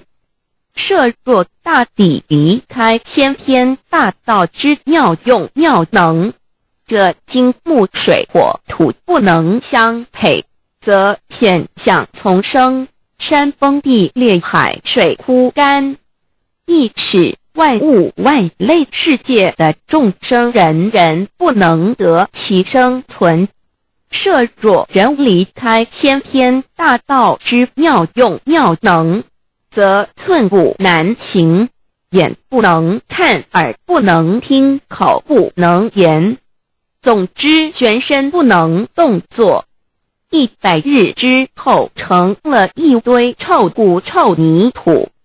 此乃先天大道妙用妙能的宝贵，妙至极矣。设若觉悟认识先天大道之妙用妙能的支持而实行，即是天人合一，天人一体治理，绝言妙不容言，不是死后成佛，当体即佛矣。故曰如来佛，如是佛也。此乃的先天大道修先天大道之好处。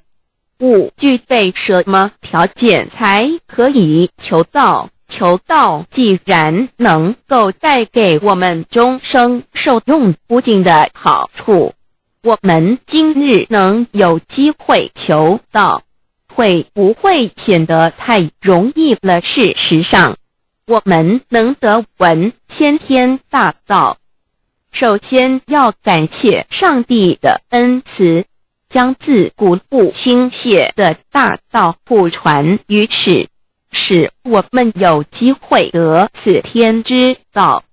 另一方面，我们本身也必须具备足够的条件，祖上有德，根基深厚，佛缘成熟，才能够顺利求道。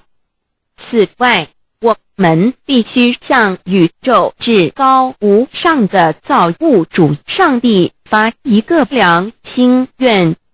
此愿可归纳为3个要点：一得到以后，愿以铭记并实践到的精神，也就是日常生活所思所言所行，皆愿以良心作为依归。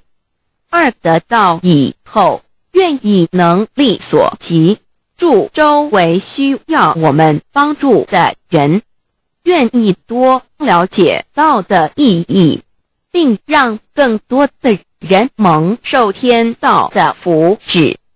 三得到以后，绝不将求得的三宝告知任何人。三宝必须在庄严的求道过程中，天命名师传授给我们才有真实意义。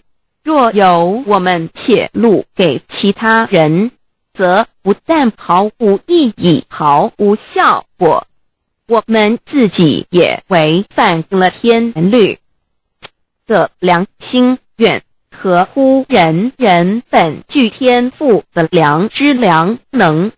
所以我们人人都能够做到真诚实践良心愿，也必须滋润我们求道时种下的智慧慈悲清净之正因道种，使它顺利萌芽开花结果，才不至虚度这千载难逢的求道修道良辰。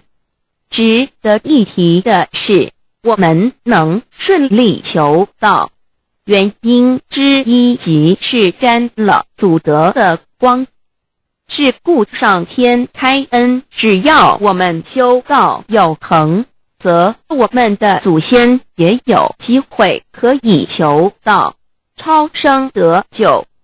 我们的子孙亦的硬币，对父母祖先尽大孝，这是最好的机会。只要具备以上条件，则无论任何国界、种族、宗教信仰的人都可以求道。欲求得先天大道，脱出轮回之苦、地狱之灾，世间的穷通受忧、鳏寡孤独、生老病死苦，而返天堂永享天伦之乐者，必须我有得遇6万年良辰佳期的幸运。我本人心地善良，我有先天根基深厚，也就是我本人前世做的功德善事很多，此即天缘。我本人祖先有功德，做善事，此即祖上有德。我牧人遇到引导师度我得道，此佛缘已至，也就是前生我们一同做过功德善事，或一同有修过宗教，今生遇天道降世，一同得道修道，此乃佛缘已至。6求道对我的生活有什么影响？现今正值上天恩开，先天大道普传，拯救良善之时，故普传方式皆以方便善巧，与众生契机为原则，因此求道不会对我们正常的生活造成任何负面影响。这与以往许多人苦修苦练，甚至出家的修行方式有很大差别。也正因为如此，先天大道能在日新月异的现代，适应社会的各个阶层，传布到世界的各个角落，使人人皆有共沾天恩的闻大道的机会。关于求道对生活有什么影响，我们就以下几点来看，亦与任何宗教没有冲突道，代表着天地万物及我们一生之最高主宰与真理。不止在各大门创始之前，甚至在天地未生以前，道就已经存在了。因此，任何教门，只要其教义是追求真理及实践良心，就不会与道有任何冲突。事实上，不止宗教，只要我们以探求真理的角度去观察，则自然界万事万物皆能与道吻合与印证。若我们原有某种宗教信仰，求道将不会造成任何抵触，也不会使我们背弃原有的信仰，反而让我们对真理的探求有更深一层的体认。二，以良心经为最高规戒每一个人生活环境中的文化习俗、时代背景、法律条文及价值观念都不完全相同，因此没有任何一个具体的规戒或条文能够适用于所有的人。所以求道后的规戒着重在我们每个人真我良心之实践，由真我良心主宰自己，而不是在经典之背诵上及律法之钻研上下功夫。三，不照良心愿行。有和透过很重要的一点，求道并非从外在加给我们良心与真理，而是借着开启我们智慧慈悲之门，找回我们身上固有的真理，让天理良心自然流露。因此求道后，所有真修实行之人皆是自动自发的。是不求道后，若我们不照良心愿而行，并非将出现任何外力来强制我们遵行此愿，而是将受到自己良心的谴责，由真我良心督促自己，而自然改过向善。四，圣凡间修真我之实践，并不局限于教堂或寺庙之中。因此，现今大道普传，并不要我们家舍业到深山古寺之中修炼，而是在不影响家庭、工作、学业之正常情况下圣凡间修。在日常生活中，时时刻刻一言一行，皆能以天理良心为依归，就是真我之实践。务由提升自己而兼善天下，求道后会使我们生活更充实，心灵更和谐。而更重要的是，我们每一个人尽一己之力，借自身之提升，影响周遭之人事物，继而汇成一股力量，在这举世天理良心日趋沦丧之潮流中，匡正人心，力挽狂澜。如此必能早日实现先天大道普传之宗旨，及弥勒佛的原慈大愿，化污浊的人间为人间净土，化纷乱的世界为世间天国。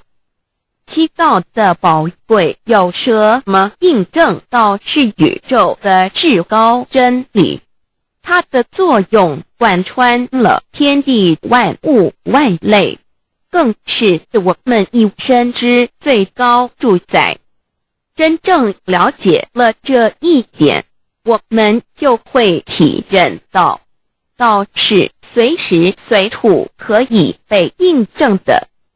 许多贤贤得道之后，发出了大诚心、大信心、大智慧，真修真行，皆能参悟到，不止在各教经典之中可以印证到，其实在任何时间空间、万事万物我们之一身，甚至一草一木，皆离不开道的本体和妙用。体认至此，自然能发出永不退转之道心。而尚未求道或刚求道者，则需借助于一些具有形象看得到、感受得到的印证，以奠定初步的信心。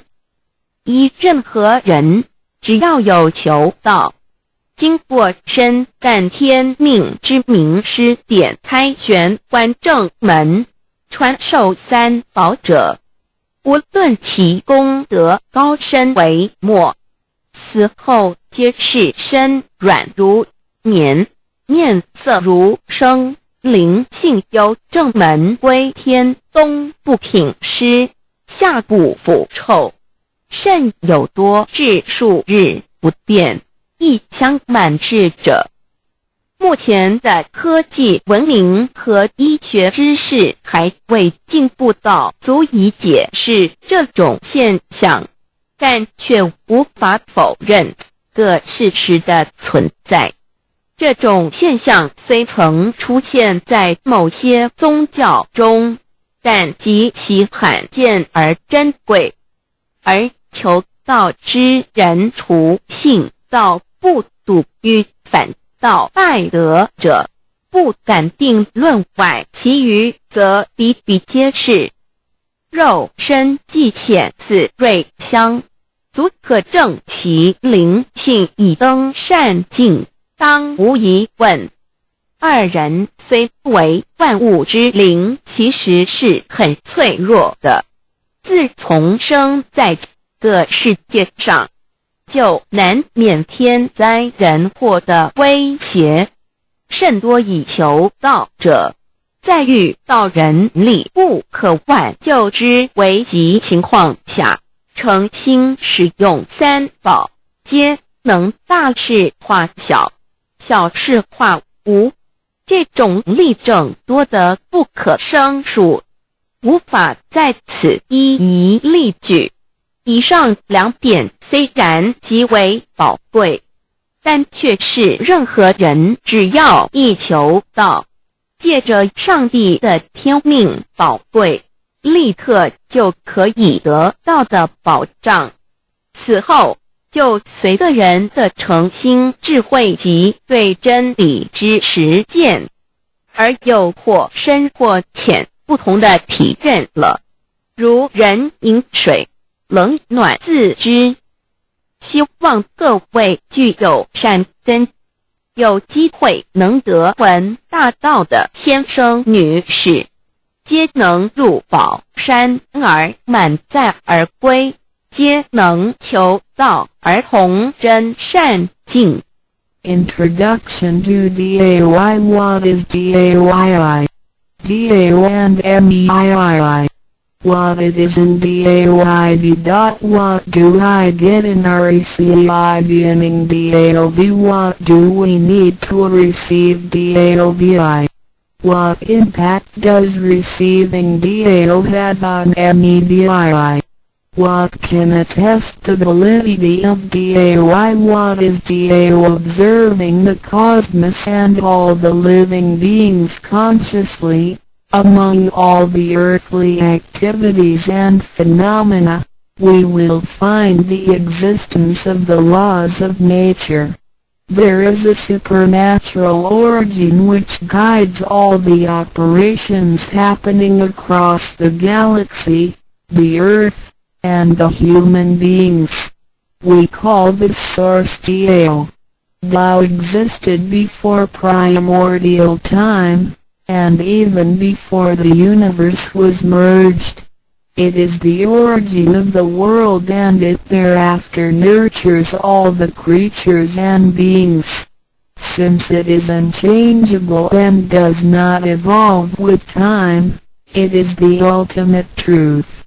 It is what all saints and sages throughout human history had been searching for. The essence of Tao is the foundation of nature. The law or the power that existed before the universe was formed is beyond description, because there were no civilizations nor creatures, let alone languages. Since it cannot be applied any name, we simply call it Tao. After the world was merged, along with the mutations of the universe, we see the harmonious actions as exhibited in seasonal changes, rhythms of time and tide, and the balance of the ecosystem. We also find some conformity of human nature across various cultures. These prove the laws of nature.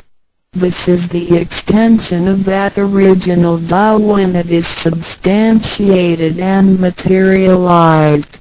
It merged into everything that is with and within us. Now that we know Tao is present universally and yet difficult to be recognized, there had been prophets and preachers trying to make us know and understand the origin and the truth of life through various teachings and literature since the beginning of civilization. They were scattered around the world throughout history.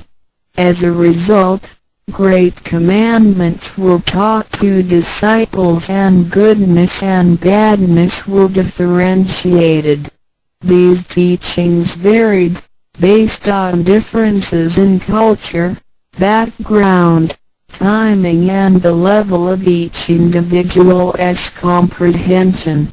However, they all tried to express and transmit to their descendants this Creator and Chief of the universe. It is God, or what we call Tao. As we get to know it more and more, we will realize that the essence of Tao and its effect covers every existence without any exceptions. Tao is actually the headwaters of all religions. It embraces the essence of all the preaching and teachings, and yet, it is superior to the system of belief. It is the nature, the universe itself. Tao or God represents the highest authority and power of nature. It is also the headstream and superior to all. It is the unchangeable principle. Understanding Tao allows us not only to discover the center of all religious belief, but also to communicate with the origin and the highest power of nature.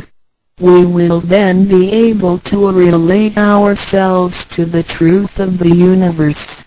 To probe further, Tao existed before the formation of all, yet it was not anterior, which means that the creation was embedded in it. Tao emerges into the creation, yet is not posterior, which means that it is not thereafter limited. Among those created, however large, they can be measured, however small, they can be detected. It is only Tao that cannot be measured of its immensity nor detected of its existence. Therefore, it is larger than the largest and leaves nothing excluded, and yet it can be smaller than the smallest and leaves nothing not penetrated. It is ubiquitous. It merges into and governs all. It is in charge of the space, the earth, human beings, all the creatures, and all existences. It penetrates and regulates the entire universe.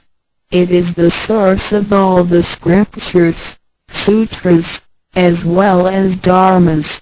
It encompasses all the religions, and it is what makes one a Buddha or a saint. It is the single chief of all. And, above all, it is in charge of each individual too. It is the Divine Self. This is the true meaning of Tao. We should get to know it this way and rediscover our own invaluable treasure.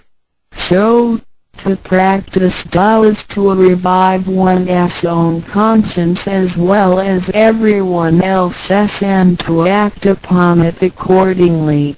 Then, all people can be of one spirit, all nations can be in peace like a family, and the great harmony will come true. How precious does Tao and the significance of Tao is in its immensity and ubiquity. Its mightiness guides the universe to carry on with changing seasons and evolving creatures. The countless aspects of the natural phenomena seem so capricious and yet really in order and in cycles. This almighty being also resides in each of us. It is the Divine Self, the natural quality of a person. It enables us to see, to feel, to taste, to hear, and to move without learning. While we research the ultimate truth in the universe, we should turn in upon and see into ourselves to discover that Divine Self. We will find the rules that govern the universe also comply with the way we are. Tao is not something too far to reach, nor too mysterious to comprehend. It is nothing particular, but has to do with our daily lives. We cannot do without it. Every movement we make, in order to see, to touch, to feel and to think, is associated with Tao. Consider how many wonders are hidden in our body, how delicately our physical functions are carried out. For example, when we shake hands, the components involved would include the coordination of joints and muscles, the chemical reactions of energy, the transmission of information through nerve systems, and the actions occurring in our brain such as issuing orders, making judgments and analyzing situations. Even with the most advanced technology and the highest level of knowledge we have developed today, we cannot completely reconstruct such a function.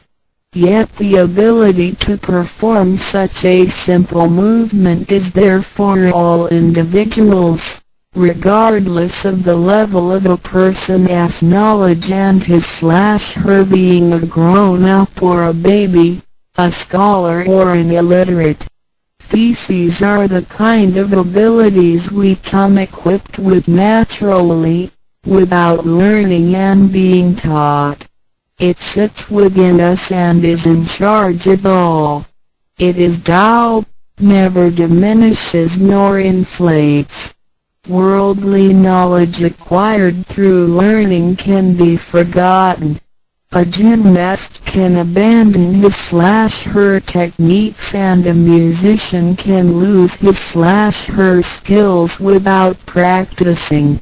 The essence of Tao and its extension are always in charge of the macro-universe, the nature, and the micro-universe, the human being's self. We are associated with it unconsciously since the first day.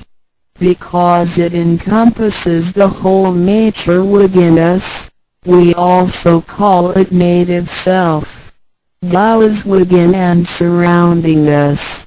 It needs not be worshipped nor debated over, because its existence is unconditional, regardless of race, color, nationality, religion or status. It is impartial and stays constant. In receiving Tao, we not only find the origin of the universe, but also the divine self. We get to know the highest power in the universe as well as the genuine nature in charge itself. We discover the ultimate truth of the cosmos as well as the integrity of ourselves. Recognizing that the laws which govern the universe also govern us makes us be able to return to our true nature.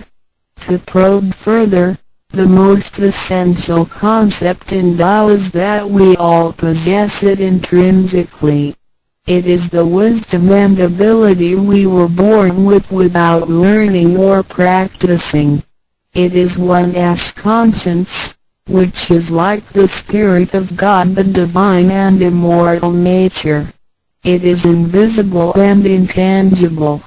For this reason, we call it genuine emptiness, which means that to be really empty, it goes beyond emptiness and can therefore have marvelous existence in it. Marvelous existence is the foundation for the sky, the earth, human beings, all the creatures, and all existences. With omnipotence, Tao is called Great Lord of all beings. This almighty being is not only in charge of the entire universe, but also in charge of oneself. So the proverb is, Tao is within self, which is the drive of all one's abilities. A physical body without Tao is useless. This is the treasure that we should all realize and fully explore. What it is indeed. When we look around the world, we admire the miracles and wonders of nature. Countless things change and move simultaneously every second, and yet in order and in harmony. So do our bodies. Countless biochemical reactions and physical functions occur concurrently within our bodies. Without learning and thinking that comes subjectively, the thousands of activities that happen within us are the extension and action of Tao. And altogether, it is one single self. It functions naturally and automatically without the need for our intents to be involved. This is the effect of Tao within us. Tao is not only in control of the universe and nature, but also in charge of every human being in his/her own actions. In other words, it is the same source that governs us as well as everything else. Tao is invisible and intangible, but it has been working out its magic before day one. Thereafter, languages, cultures, religious scriptures, literature, and civilization were developed. They all originate from Tao functioning within us. People don't realize it is Tao that has been residing and working within us and have used soul to represent the confusing and yet irrefutable being. Because it is eternal and intangible, we also call it true self. This true self is the most abundant, brilliant, and imperishable being. Let us take a look at our tangible body and see if it can be the true self. We know the pictures taken throughout one's life show different faces and expressions. We recognize people by face, but our looks change and are not permanent. The handicapped, with impaired arms or legs, can also lead a complete life. One with a transplanted animal heart is still a human being. Even our brain cells keep decreasing and changing every second from the moment we were born. Therefore, the physical body is only the interim residence of the true self. Though it seems so real, solid and alive, it turns into dirt eventually. We call it false self because of its tentative and transient nature. By recognizing the difference between the true self and the false self, we understand the reason and importance for us to receive Tao. Luckily, we are given the opportunity of receiving Tao and learning the three treasures. The three treasures are straightforward yet profound. The meaning and details of them will be illustrated through the rite of receiving Tao. Here, we only discuss two issues. First, by receiving Tao, the true self gets plucked out. It leads to our conscience. Upon the time when material pursuance surpasses spiritual seeking, giving up the true self only makes us a walking corpse. In order to fulfill and satisfy the sensational desires of the false self, we may commit wrongdoings and harm others, eventually creating troubles for ourselves. Our inner conscience is identified and enlightened by receiving Tao. Thus, the body gets to work with the spirit in a mutually beneficial and harmonious way, making our lives joyful and meaningful. Second, by receiving Tao, the front door or main gate of our bodies gets opened.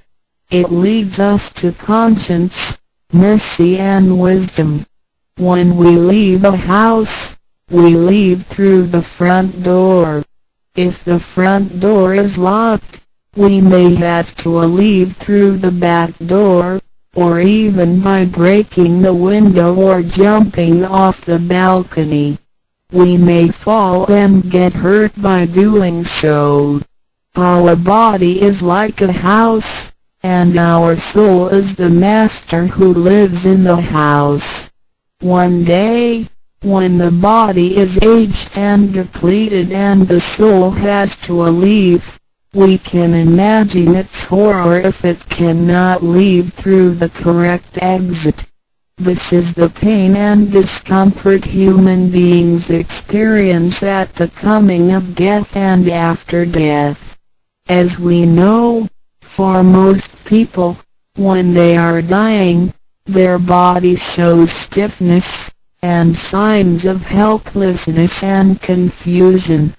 After we receive Tao, the door of life and death will be opened. Being able to receive Tao and the three treasures while having the door to heaven opened, we had the opportunity to recognize the true self and the Tao that dwells within us. We are going to treat people and the world with conscience and make our lives more meaningful. We can transcend life and death. Within 100 years, we will be able to return to where we came from. Therefore, the heavenly Tao is also the way to return back to heaven. To probe further, The enlightenment of Tao is superior to studying thousands of sutras. This is the value of Tao. The enlightenment of Tao opens the main gate, the front door, which is the entrance to heaven. It gives us the guarantee to be exempted from rebirth cycles and to reach eternity.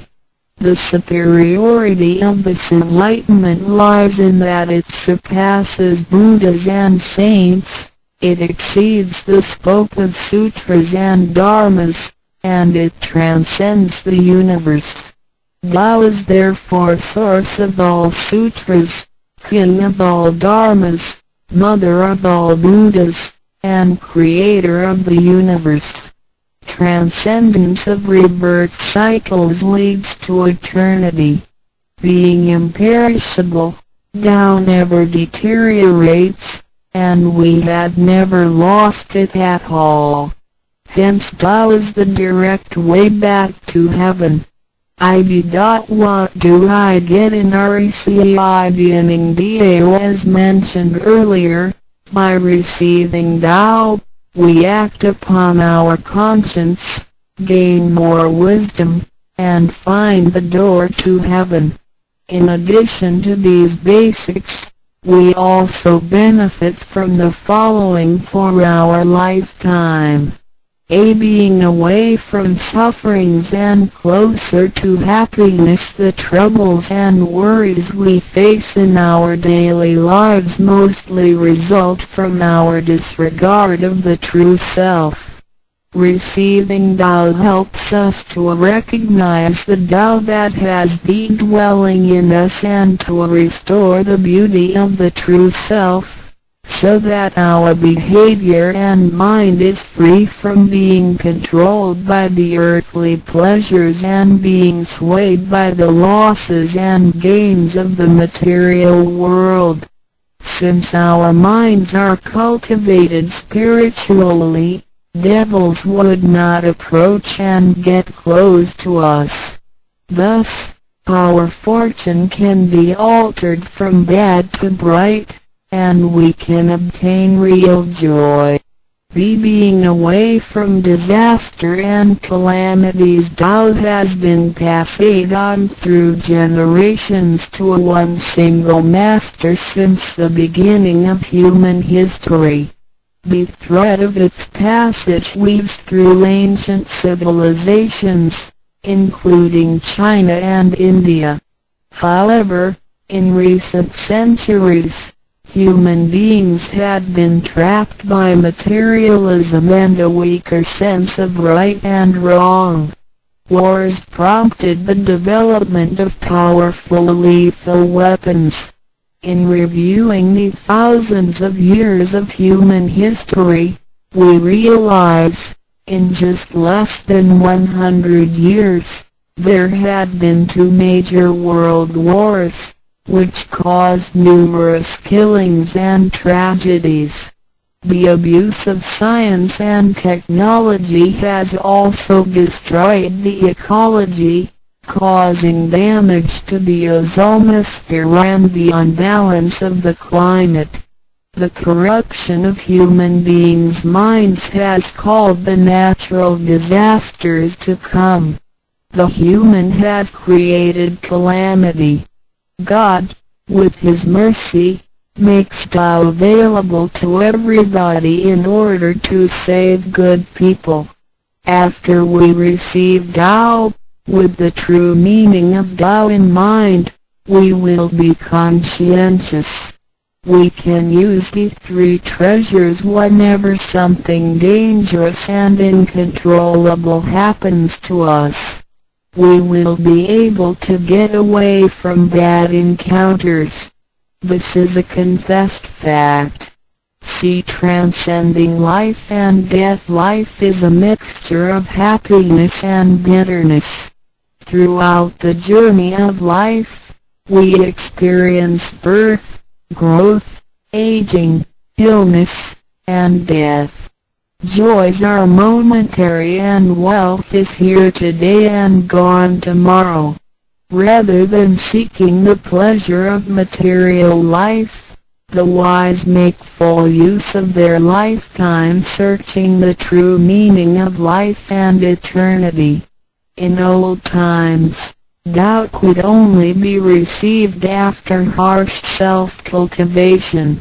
Among the hermits looking for the master in order to receive Tao, only very few could obtain it. Whereas in this century, Tao is allowed to be spread and transmitted through the authorized masters to the truth seekers. The master points out the main gate of life and death, assuring the completeness of our true self. With the true self as our guide, which keeps us away from evil and greed, it helps us think, speak, and act in accordance with our conscience and intuition. Death then becomes the return of our soul to the eternal and peaceful home where we came from.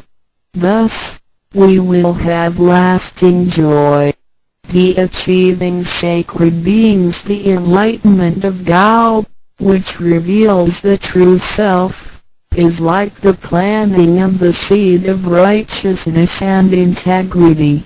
Through self-cultivation and self-improvement, the nurturing of wisdom, kindness, and purity, it will blossom and produce the fruit of sacred mind and eternal life. In time of overwhelming utilitarianism, Tao is the lighthouse to the truth. Receiving Tao, and then cultivating ourselves, not only improves our own lives, but also gives us the opportunity to better the world. After we receive Tao, we act upon our conscience and care for people around us. We cherish Tao and disregard personal disadvantages. Then we make an effort to spread the message of Tao to the world, in order for everyone to benefit from it. We are devoting ourselves to the work of God, and certainly will achieve spiritual perfection in both this world and the world after life. To probe further, the supremacy of Tao is based on the heavenly decree of God, by which Grand Masters can perform the passage of Tao. The enlightenment of Tao from Grand Masters directly opens the main gate of our bodies, which revives our divine nature. It reveals that heaven is not beyond oneself. Instead, one's true self merges into the entire universe. This is the supremacy of Tao. 1. With the heavenly decree, the enlightenment of Tao is extremely profound and marvelous. It cannot be completely expressed by any words of languages. It is not recorded on any scriptures or sutras. It cannot be described by preaching, nor can it be acquired by human intelligence, nor derived from knowledge and experience, nor achieved from gifted talents.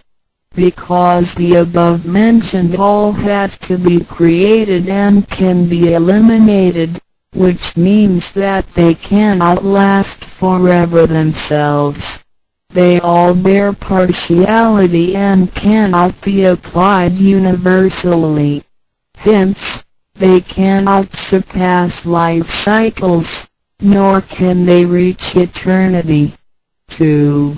The wonder of the effects and omnipotence of Tao is beyond words. It is the wisdom that does not come from learning.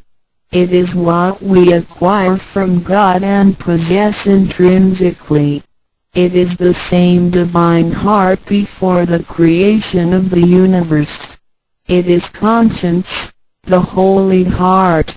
It is the divine and immortal nature, the Spirit of God. 3. Tao is too marvelous to be described. It makes us know without learning and function without practicing. It is a prior wisdom, perception, potency, and ability. It is not constrained by words or languages. It functions without thinking, intents, or even actions. However, it can create the sky, the world, the human, all beings, and all existences. All these, after being created, still cannot carry on without Tao even for one moment. Tao is therefore called Great Lord of all beings. 4. Without Tao, the stars and planets in the sky wouldn't he have been in order. The sun and the moon couldn't he have illuminated or revolved properly.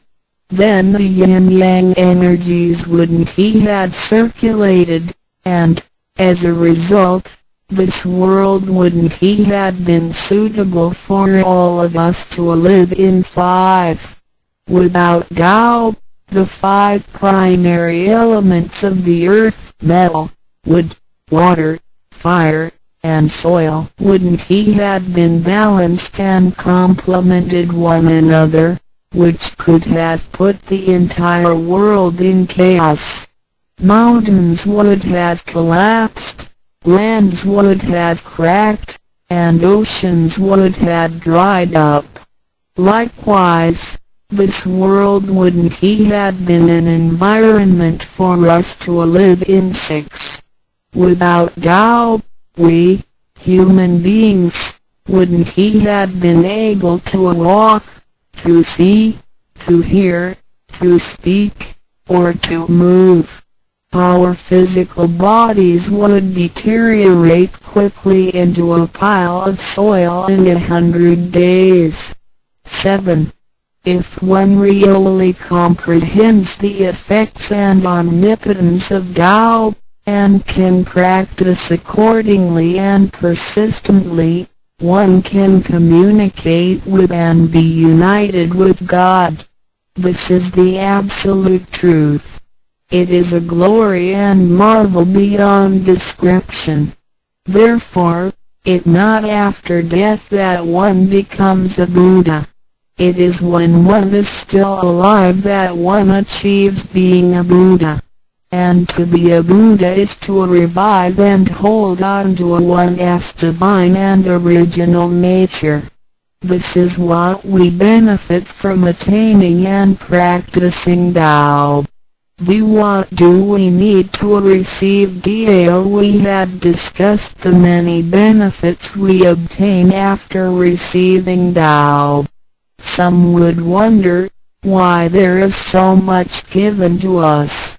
Of course, we should realize it comes from God's grace toward human beings. This allows Tao to be spread around the world, especially at the approaching of the worldwide calamity. People with merit and conscientious mind will have the opportunity of learning about Tao and the way back to heaven. It always holds true that people who had the fortune of receiving Tao are derived from the tree of righteous ancestors. In addition, during the passage of Tao, it is required that we make promises to God that, after we receive Tao, we will keep in mind the true meaning of Tao and put it into action in our daily life. What we speak and what we do will all be based on our conscience. After we receive Tao, we offer help to those in need of it, and do our best to indicate Tao to more people so that they can all benefit from the grace of God. After we attain these three treasures, we promise not to tell them to any other person. The three treasures can only be transmitted through authorized masters in front of God. If we reveal them to any person, they become invalid to the person, and we also defy the heavenly decree. All the promises required are reasonable and achievable. It goes with our nature. If we practice and keep the promises, we will be able to become a wiser and a better person. We will become merciful, and nurture the good seed of doubt planted in our mind. One last thing to mention is that one of the reasons we are able to receive Tao is due to the good deeds of our ancestors. Therefore, as we persistently practice Tao, our ancestors will also benefit from it, and so will our descendants. As long as you are prepared for the above mentioned, you are qualified to receive Tao, no matter what nationality, race, or religion you belong to. Notes: in order to be exempted from the rebirth cycles, to avoid the ordeal of hell, to alleviate the suffering and misfortunes in our lives, and to be able to return back to heaven after death and enjoy permanent happiness, we have to receive Tao. And the general qualifications are: 1. To be with a compassionate heart, and to be fortunate enough to be born in a time when Tao is available to the public. 2. To have sowed the seeds of virtue by helping many people and offering lots of charitable services in the previous lives. This is the divine affinity with God. 3. To have ancestors with beneficences and welfare work as well. 4. To meet the introducer and guarantor who indicate the way to attain Tao to me. It is very likely that, in the previous lives, we did charitable services together, or we cultivated together in the same religion. So, in this life, when Tao is available, we can help each other out and practice Tao together again. So time is ripe for Tao due to our divine affinity. VI.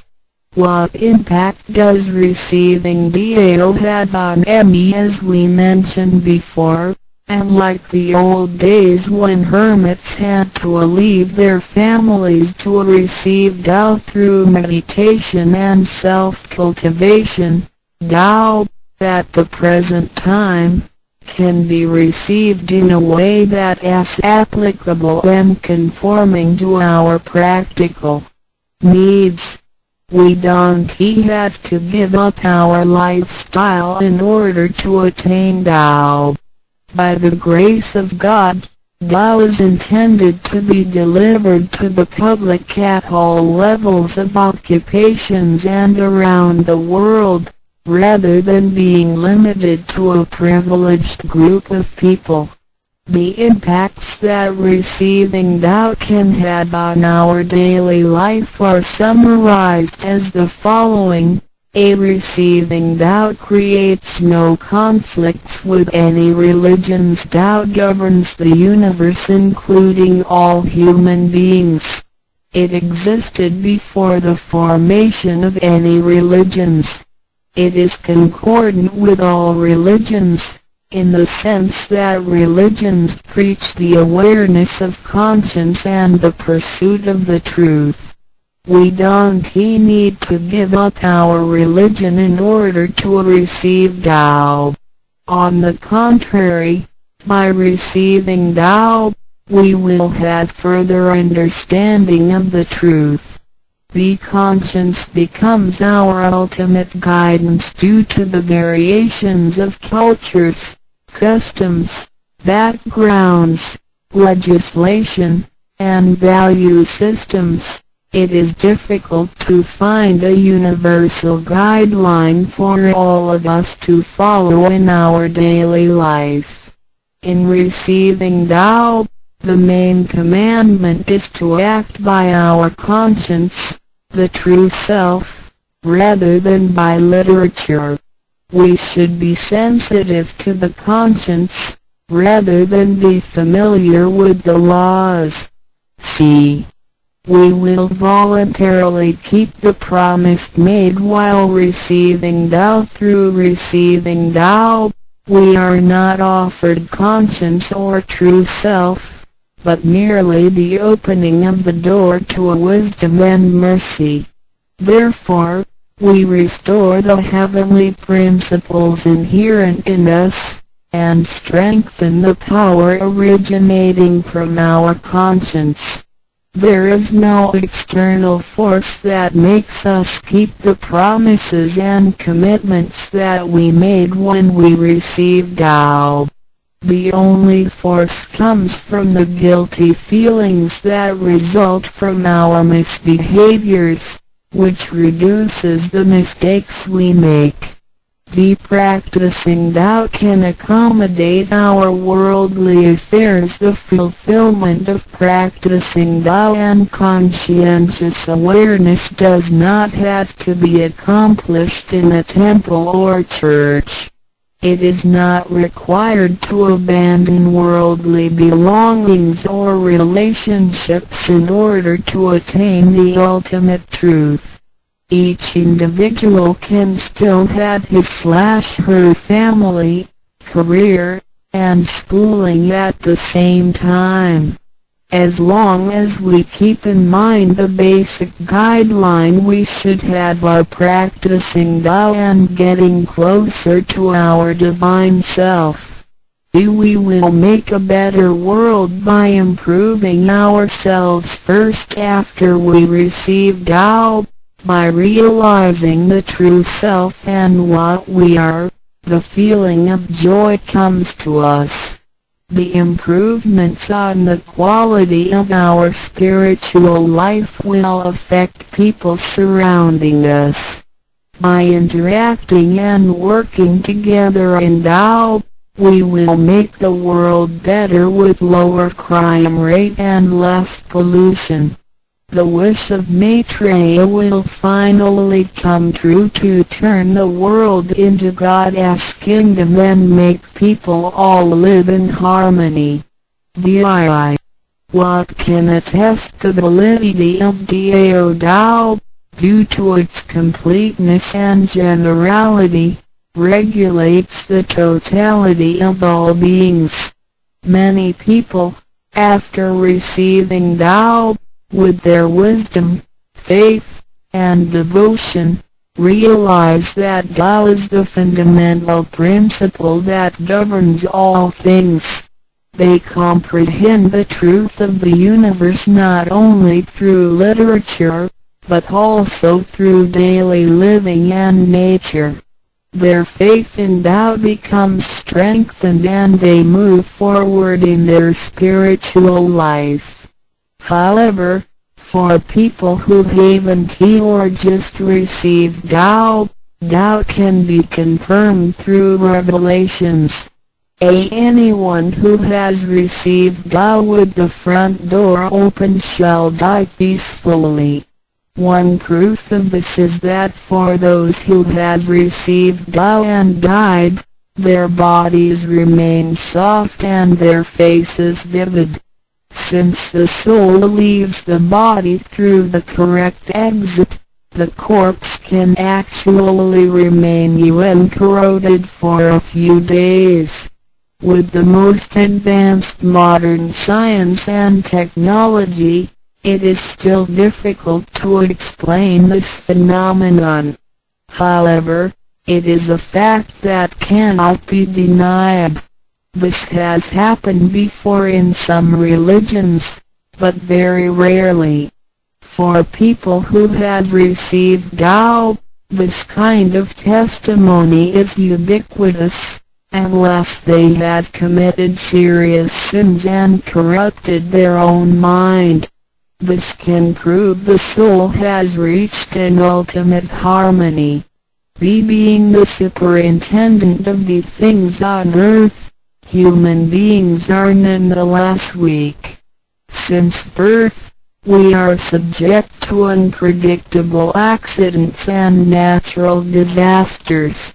There have been many people who encountered danger, used the three treasures with faith, and got away from the danger or reduced the damage to the minimum.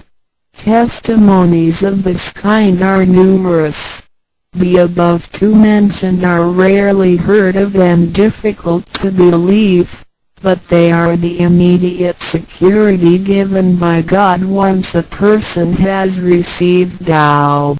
Thereafter, with each individual's faith, wisdom, and the accumulation of good deeds, one will come to know the truth more and more. It is up to you to experience the value of this treasure. I hope you will have the opportunity to receive Tao, experience it in your life, achieve ultimate perfection, and realize eternity. ndroducdao.html 先天大道简介中应对照 http://www.library.com/category/c63006.htm Introduction to Tao 先天大道简介 Introduction to Tao 中应对照先天大道简介一和为先天大道二道与我有什么关系？三求道是求什么？四求道对我有什么好处？五具备什么条件才可以求道？六求道对我的生活有什么影响？七道的宝贵有什么印证？一和为先天大道，先天大道又简称道。我们若仔细地去观察，心窍开悟之后，就可发觉宇宙间森罗万象皆是杂而有序，而自然界万事万物的运转，也都有一定的法则。这天地人是万物的真主宰，就是道。道乃在天地生成之前即已存在，故曰先天大道。道者理也，理就是真理。在天地人万物未生以前，道即已存在，而道能生天、生地、生人、生万物万类。在天地人万物毁灭之后，道不会毁灭。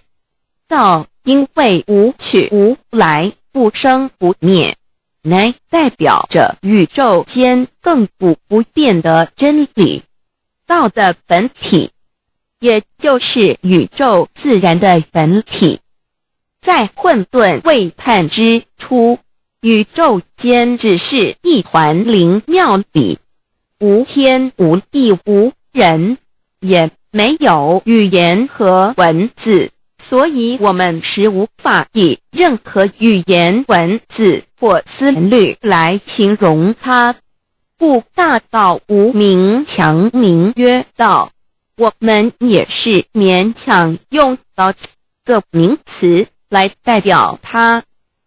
在天地万物生成之后，道又能贯穿于宇宙万事万物之中，使一切的自然现象均能呈现和谐有条不紊的运转。这就是道的妙用。道大理为，我们虽然无时无刻离不开道的本体和妙用，却又很不容易去认识它。因此在2、3千年前，各教圣人应运出世，各化一方，针对当时天时地利及众生的根器，留下千经万典，传下诸多去恶从善的修持法门，同时也让芸芸众生认识了冥冥中宇宙万事万物均有一个真正的主宰，或称为上帝，或称为造化，或称为天主。我们称其为道或无生老，均是一名而同义。我们对道有了深一层的认识和体悟之后，就会了解天地间实无一物不是道之本体与妙用的合一。因此道虽然涵盖各大教门的经义，为千门万教的总源头，确实不局限于宗教的领域里。而上帝或老也不只代表着一切宗教的最高信仰中心，更是天地万事万物万类的根本源头与最高主宰，及宇宙间永恒不变的真理之道。所以我们今天有机会了解什么是先天大道，不只找到了各大教门的最高信仰中心，也找到了宇宙的根本源头与最高主宰，更能对宇宙至高无上的真理有一个初步的认识。道之真义，在先天之先不为先，在后天之后不为后，即大上有可量，即为上有可止，为道即大不可量，即为不可止。不所以大无不包，为无不入，无所不贯，无所不通，无所不彻，贯彻了天地人万物万类，贯彻了33天外，贯彻了千经万典，贯彻了千法万法，贯彻了千教万教，贯彻了千佛万祖，贯彻了我之一身。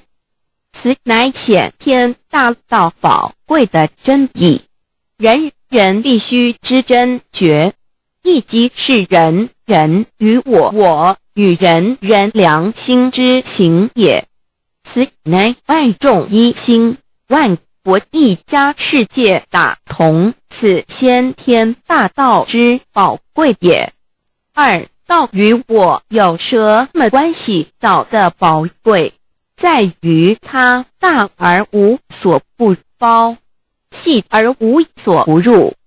天地生成之后，道贯穿于天地万物万类，使得日月星辰之运转各有其时，四时之交替，万物之消长各有其序。而最宝贵的是各天地万物的主宰，同时也是我们人一生之主宰，曰性理，使得我们不学而能看，能听，能吃，能动。因此我们不只要探求天地间的治理，更要回头认识我们身上固有的真理。不，先天大道即是性理真传。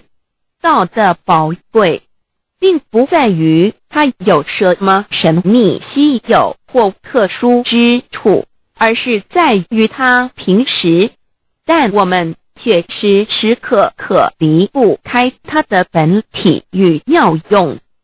我们反观一下自身，就会发觉我们身体的结构是非常精密和奥妙的。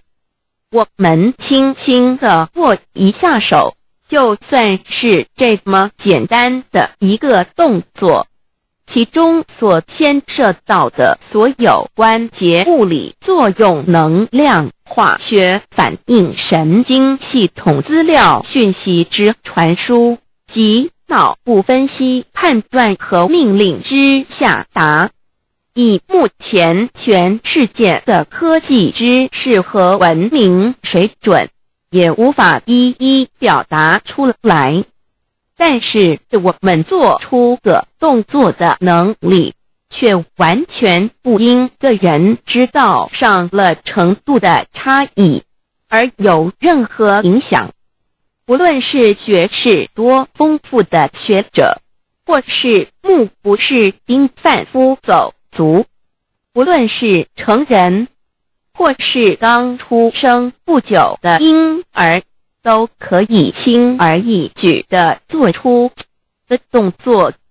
人人与生俱来，不学而知，不学而能，无增无减的良知良能，就是主宰我们一生的道。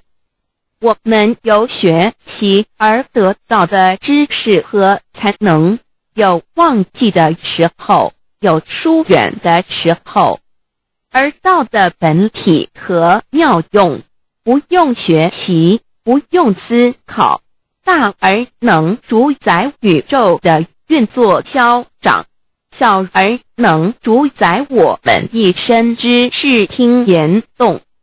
我们有而不知其有，用而不知其用，却又无时无刻不能缺少它的不增不减，本自具足一切。我们身上固有的道，因为就在我们身上，又称作自性老。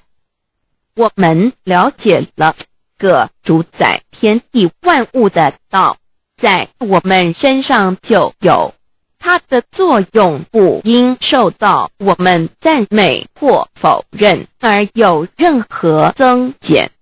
无论种族、肤色、国籍、宗教、信仰或贫贱富贵，均无分无别。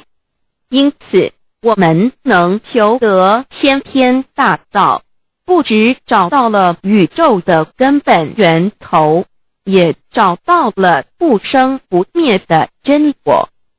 不只认识了宇宙，也认识了我一生的真正主宰。不只追求到了宇宙之至理，也找回了我身上本有的真理与良知良能。先天大道的根源是在我身上，原来固有的是我由先天带来的良知良能，即是我的良心。我的良心即是天心，天心即是道心，此心无形无相，即是真空。真空之妙，空而不空，空中妙有。妙有者，生天生地生人生万物万类之大本也。妙用者，万灵真在也，主宰天地人万物万类之真主宰，亦即是主宰我之一身。故曰道在无身，一切万能；道离无身，此身百无一能。先天大道如此宝贵，乃人人必须追求之道也。三求道是求什么？静心观察我们所存在的这个宇宙，我们往往会赞造物主的神奇。自然界每一刻皆有无数的事物在同时运转，而其整体却又是那么协调。我们身上的这个真理不也是一样吗？每一分一秒，我们身上皆有无数的生化反应、物理作用等同时发生，道的妙用分布在我们身上，不用学习，不用思考，其作用虽成千上万，合起来却只有一个自我，一切有条不紊，自然而成。道在无身，运用自如，在眼能视，在耳能听，在口能言，在鼻能闻香臭，在身能运用行动做事，此即道在我身之妙用。所以我们了解了道不只主宰这天地万物，更主宰我们一身。宇宙根本源头最高主宰与我一身主宰，并非二也。道的本体无形无相，我们肉眼看不到它，手也摸不到它，但它却无时无刻不在发挥其妙用，更进而随着天时及环境而发展出语言文字经典及造福人类的文明，此即是我们良知良能之作用。一般人不了解道在于我们自身的本体和妙用，只模糊意识到它的存在，便以灵魂代表它，我们称其为自性老。因其没有生灭，也不会毁坏，我们也称其为真我。此真我乃是最富足、最圆满、最光明、最完美、永恒不朽的。现在我们来生一看，看得见摸得着有形有相的肉体，能不能代表我把一个人生命中不同阶段的照片拿来比较，我们就可发觉，面貌是无时无刻不在变化的。我们一般均习惯以相貌认人，但相貌却不是永恒的。我们的肢体也不是真我，某些人不幸失去了一只手或一只脚，仍是好好的活着。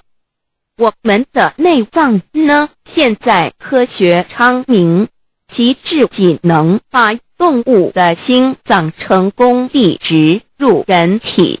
我们不能因此说这人不是他自己了。就算头的脑细胞从我们一出生就开始不断地在坏死、减少和变化之，因此有形有相的肉体只是真我的一个工具而已。肉体虽然看似真实，却无时无刻不在改变之中，不拘数十年又变成一堆黄土。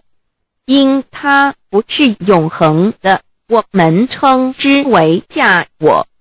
对于真我和假我有所了解之后，我们也就可以了解我们为什么要求道了。如今我们非常幸运能有机会求得先天大道，求得的就是三宝。三宝简单明了，但也博大精深，其内容在求道时会详细解说。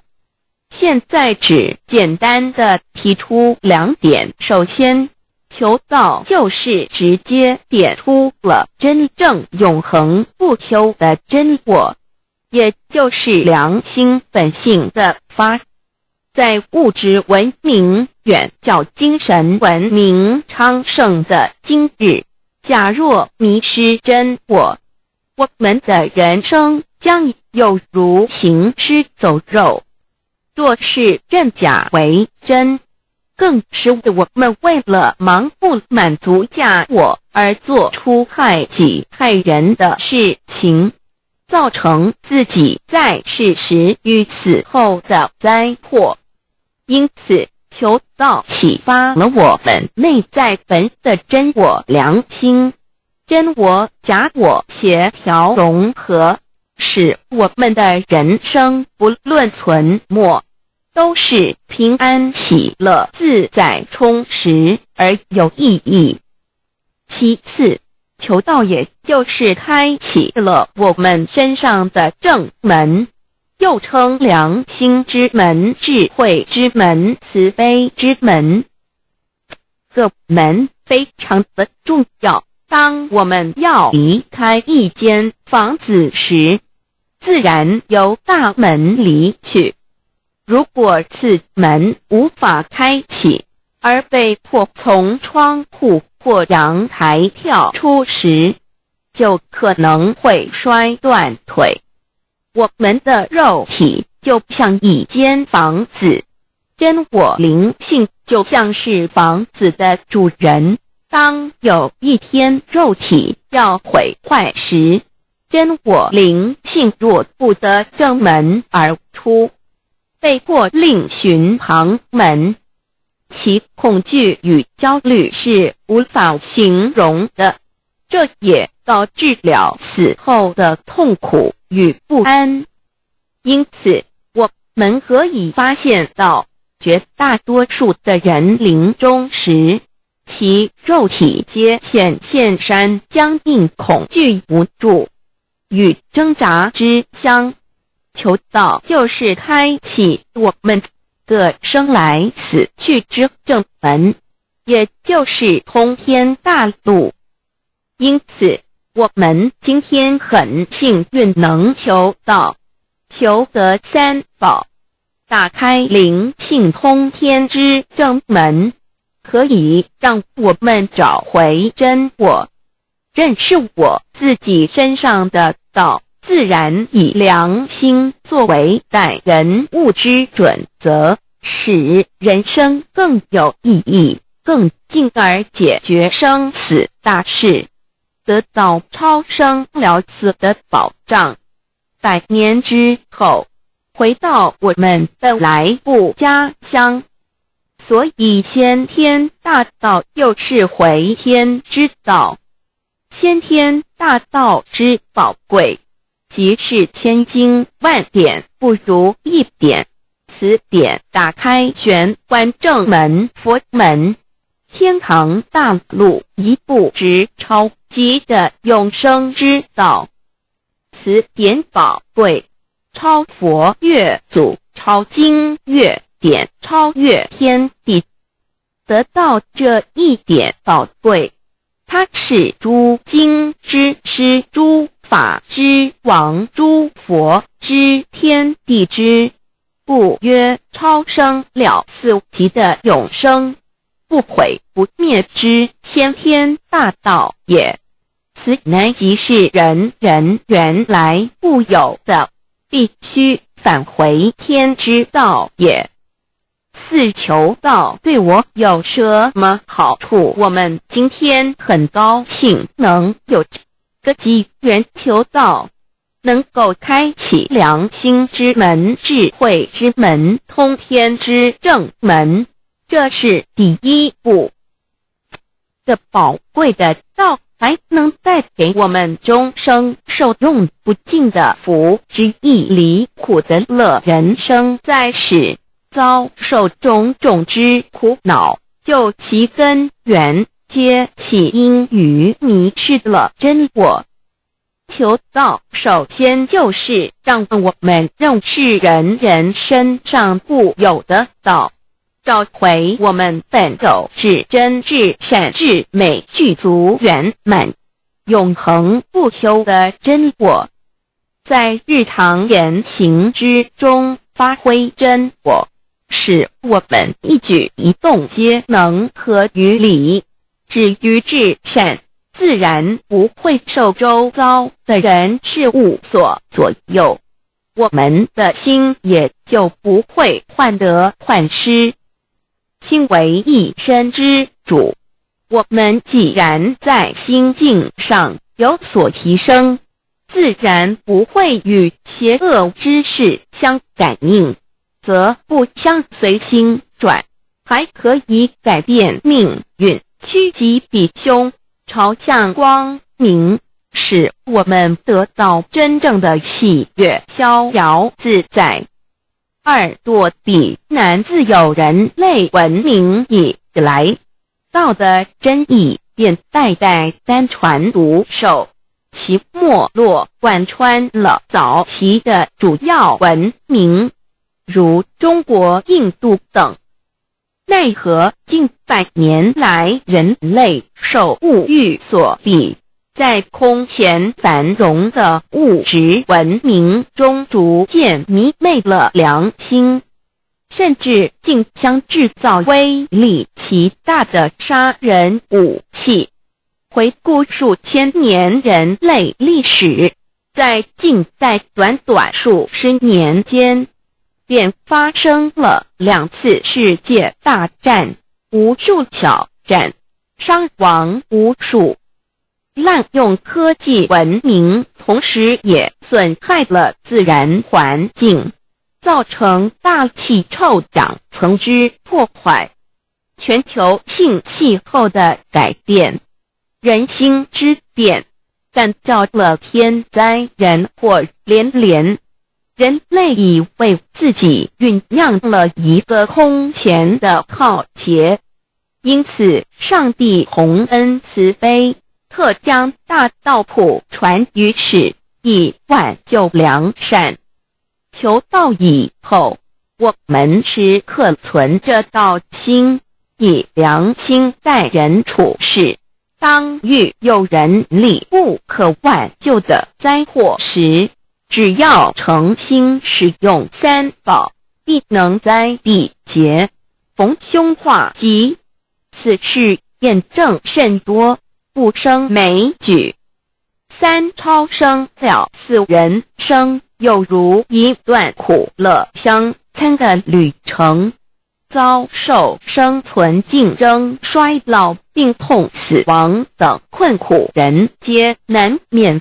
而人间种种欢乐又往往是短暂易变的，尤其当旅程结束时，终就成空，归宿渺茫，更不禁令人凄独怅惘。是以智慧者有见于此，乃以超生了死，追求真实永恒的人生意义为人生至高之目标，古代先修后的，因此古人为求超生了死，尽毕生之力苦修苦行，仍难以访得名师达成心愿。如今大道谱传，先道后修，在求道过程中，天命名师一指，开启了我们通天正门，先赋予超生了死的保障。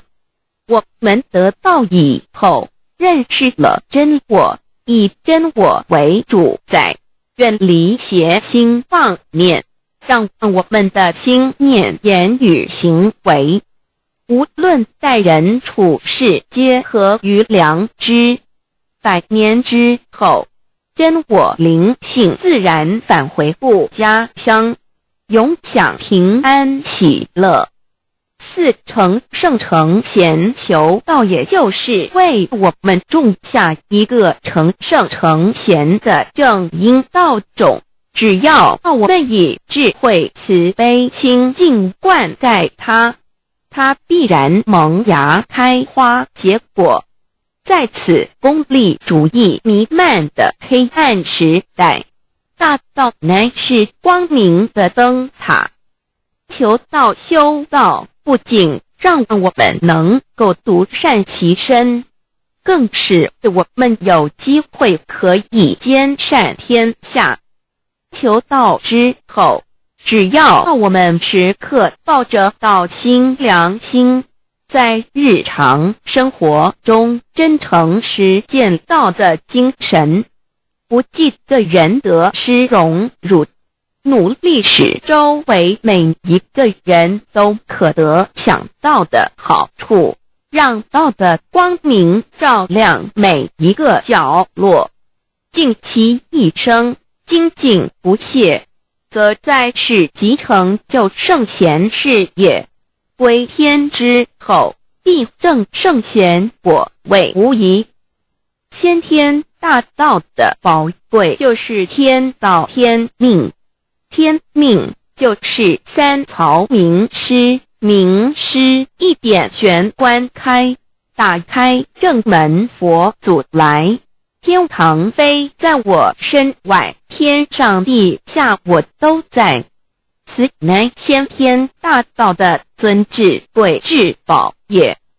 先天大道，天命宝贵，三曹名师这一点妙至极意，非是在言语文字相声音可得，非是在千经万典上的，非是在讲经说法上的，非是在世智辩聪上的，非是在博学才能上的，非是在才高八斗上的，以上皆是生死法对待法，非是超生了死脱对待了生死之法也。此自己的先天大道妙用妙能的宝贵，其妙极矣。此者是无师智，此智是妙智妙慧，此智此慧是我本来固有的，由先天带来的，亦即是在找回来天地人万物万类未生以前我的初心，即我良心天心道心老心也。先天大道之妙，此妙之贵，妙不容言，不学而知，不学而能，亦即是先天带来的先知先觉妙用妙能。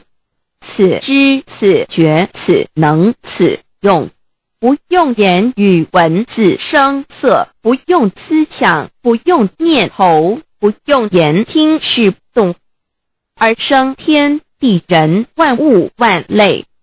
生天地人万物万类之后，这天地人万物万类实可分妙，也离不开其妙用妙能，故曰万灵真主宰也。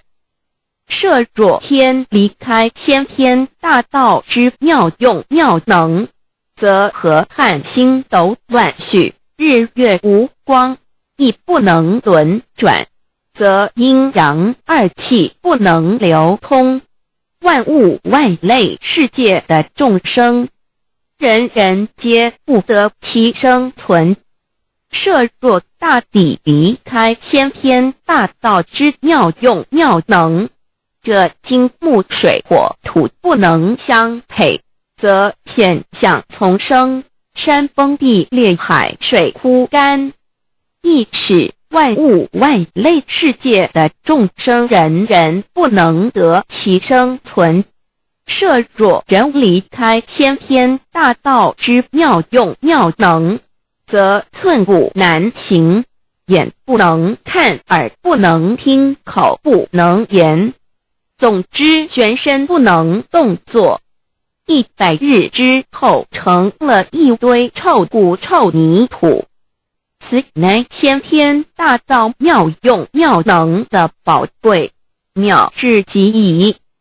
设若觉悟认识先天大道之妙用妙能的支持而实行，即是天人合一，天人一体治理，绝言妙不容言，不是死后成佛，当体即佛矣。故曰如来佛如是佛也。此乃的先天大道修先天大道之好处。勿具备什么条件才可以求道？求道既然能够带给我们终生受用不尽的好处，我们今日能有机会求道，会不会显得太容易了？事实上，我们能得闻先天大道，首先要感谢上帝的恩慈，将自古不倾泻的大道普传于世，使我们有机会得此天之道。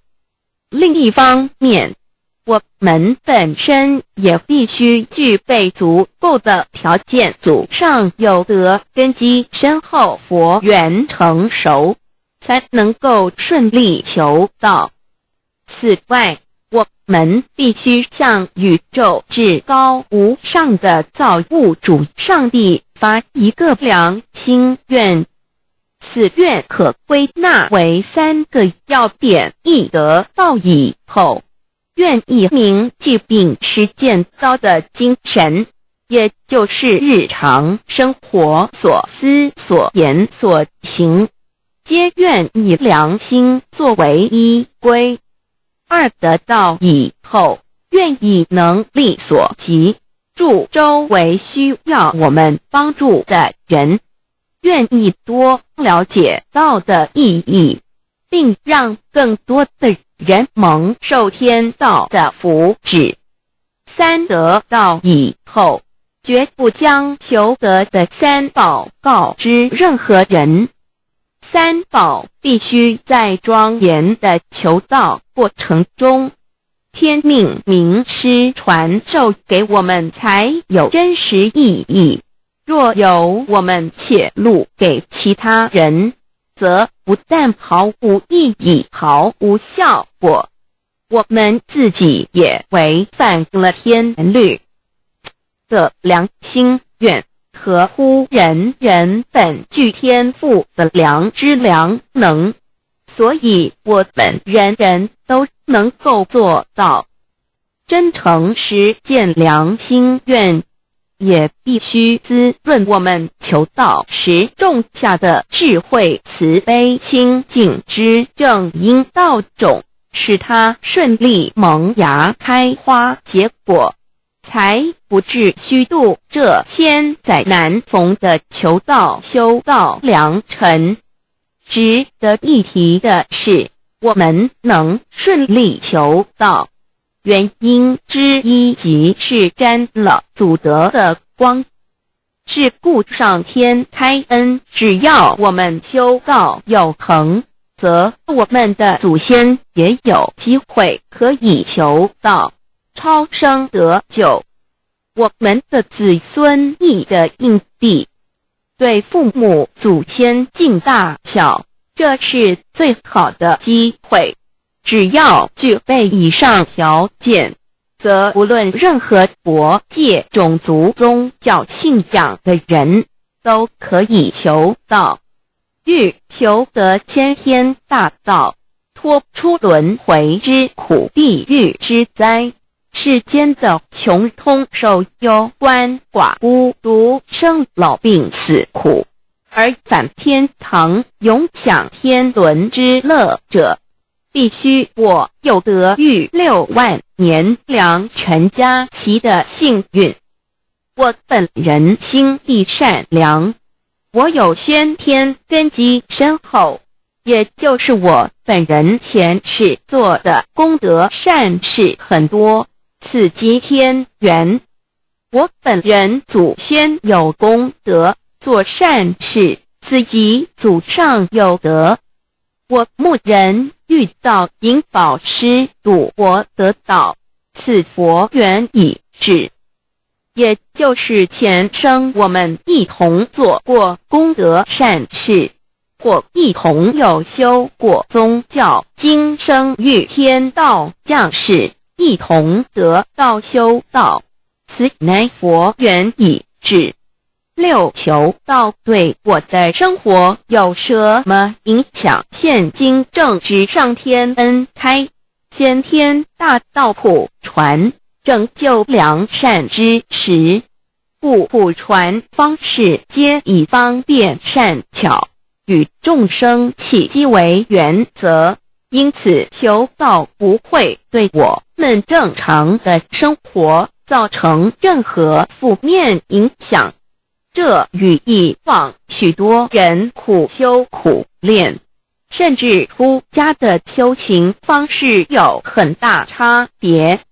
也正因为如此，先天大道能在日新月异的现代适应社会的各个阶层，传布到世界的各个角落，使人人皆有共沾天恩的闻大道的机会。关于求道对生活有什么影响，我们又以下几点来看。一、与任何宗教没有冲突，道代表着天地万物及我们一生之最高主宰与真理。不止在各大门创始之前，甚至在天地未生以前，道就已经存在了。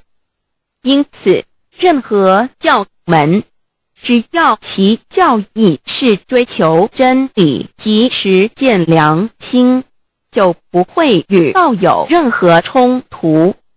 事实上，不止宗教，只要我们以探求真理的角度去观察，则自然界万事万物皆能与道吻合与印证。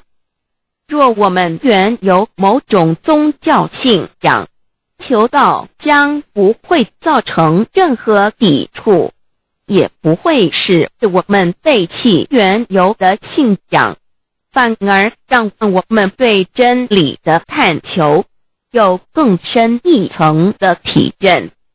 二、以良心经为最高规戒每一个人生活环境中的文化习俗、时代背景、法律条文及价值观念都不完全相同，因此没有任何一个具体的规戒或条文能够适用于所有的人。所以求道后的规戒着重在我们每个人真我良心之实践，由真我良心主宰自己，而不是在经典之背诵上及律法之钻研上下功夫。三、不照良心愿行。有和透过很重要的一点，求道并非从外在加给我们良心与真理，而是借着开启我们智慧慈悲之门，找回我们身上固有的真理，让天理良心自然流露。因此求道后，所有真修实行之人皆是自动自发的。是不求道后，若我们不照良心愿而行，并非将出现任何外力来强制我们遵行此愿，而是将受到自己良心的谴责，由真我良心督促自己，而自然改过向善。四、圣凡间修真我之实践，并不局限于教堂或寺庙之中。因此，现今大道普传，并不要我们家舍业到深山古寺之中修炼，而是在不影响家庭、工作、学业之正常情况下圣凡间修。在日常生活中，时时刻刻一言一行，皆能以天理良心为依归，就是真我之实践。五、由提升自己而兼善天下求道后，会使我们生活更充实，心灵更和谐。而更重要的是，我们每一个人尽一己之力，借自身之提升，影响周遭之人事物，继而汇成一股力量，在这举世天理良心日趋沦丧之潮流中，匡正人心，力挽狂澜。如此必能早日实现先天大道普传之宗旨及弥勒佛的原慈大愿，化污浊的人间为人间净土，化纷乱的世界为世间天国。七道的宝贵有什么印证道是宇宙的至高真理？它的作用贯穿了天地万物万类，更是我们一生之最高主宰。真正了解了这一点，我们就会体认到，道是随时随处可以被印证的。许多贤贤得道之后，发出了大诚心、大信心、大智慧，真修真行，皆能参悟到，不止在各教经典之中可以印证到，其实在任何时间空间，万事万物我们之一身，甚至一草一木，皆离不开道的本体和妙用。体认至此，自然能发出永不退转之道心。而尚未求道或刚求道者，则需借助于一些具有形象看得到、感受得到的印证，以奠定初步的信心。任何人只要有求道，经过身淡天命之名师点开玄关正门，传授三宝者，无论其功德高深为末，死后皆是身软如棉，面色如生，灵性由正门归天，东不品湿，下不腐臭，甚有多至数日不变，一腔满志者。目前的科技文明和医学知识还未进步到足以解释这种现象，但却无法否认个事实的存在。这种现象虽曾出现在某些宗教中，但极其罕见而珍贵，而求道之人除信道不笃于反道拜德者，不敢定论外，其余则比比皆是。肉身既显似瑞香，足可证其灵性已登善境，当无疑问。二人虽不为万物之灵，其实是很脆弱的。自从生在这个世界上，就难免天灾人祸的威胁，甚多以求道者，在遇到人力不可挽救之危急情况下，诚心使用三宝，皆能大事化小，小事化无。这种例证多得不可胜数，无法在此一一例举。以上两点虽然极为宝贵，但却是任何人只要一求道，借着上帝的天命宝贵，立刻就可以得到的保障。此后就随个人的诚心、智慧及对真理之实践，而有或深或浅不同的体认了。如人饮水，冷暖自知。希望各位具有善根，有机会能得闻大道的先生女士，皆能入宝山而满载而归，皆能求道而同真善境。 Introduction to DAY. What is DAYI? DAY and MEII. What it is in DAYD. What do I get in RECI beginning DAOB? What do we need to receive DAOBI? What impact does receiving DAO have on MEDII? What can attest the validity of DAY? What is DAO? Observing the cosmos and all the living beings consciously, among all the earthly activities and phenomena, we will find the existence of the laws of nature. There is a supernatural origin which guides all the operations happening across the galaxy, the earth, and the human beings. We call this source DAO. Tao existed before primordial time, and even before the universe was merged. It is the origin of the world, and it thereafter nurtures all the creatures and beings. Since it is unchangeable and does not evolve with time, it is the ultimate truth. It is what all saints and sages throughout human history had been searching for. The essence of Tao is the foundation of nature. The law or the power that existed before the universe was formed is beyond description, because there were no civilizations nor creatures, let alone languages.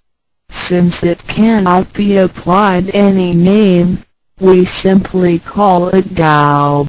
After the world was merged, along with the mutations of the universe, we see the harmonious actions as exhibited in seasonal changes, rhythms of time and tide, and the balance of the ecosystem.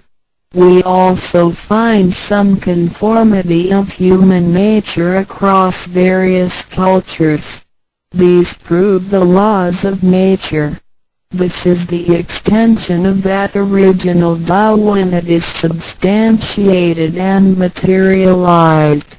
It merged into everything that is within us. Now that we know Tao is present universally and yet difficult to be recognized, there have been prophets and preachers trying to make us know and understand the origin and the truth of life through various teachings and literature since the beginning of civilization. They were scattered around the world throughout history. As a result, great commandments were taught to disciples and goodness and badness were differentiated. These teachings varied, based on differences in culture, background, timing and the level of each individual's comprehension. However, they all tried to express and transmit to their descendants this Creator and Chief of the universe. It is God, or what we call Tao. As we get to know it more and more, we will realize that the essence of Tao and its effect covers every existence without any exceptions. Tao is actually the headwaters of all religions. It embraces the essence of all the preaching and teachings, and yet, it is superior to the system of belief. It is the nature, the universe itself. Tao or God represents the highest authority and power of nature. It is also the headstream and superior to all. It is the unchangeable principle.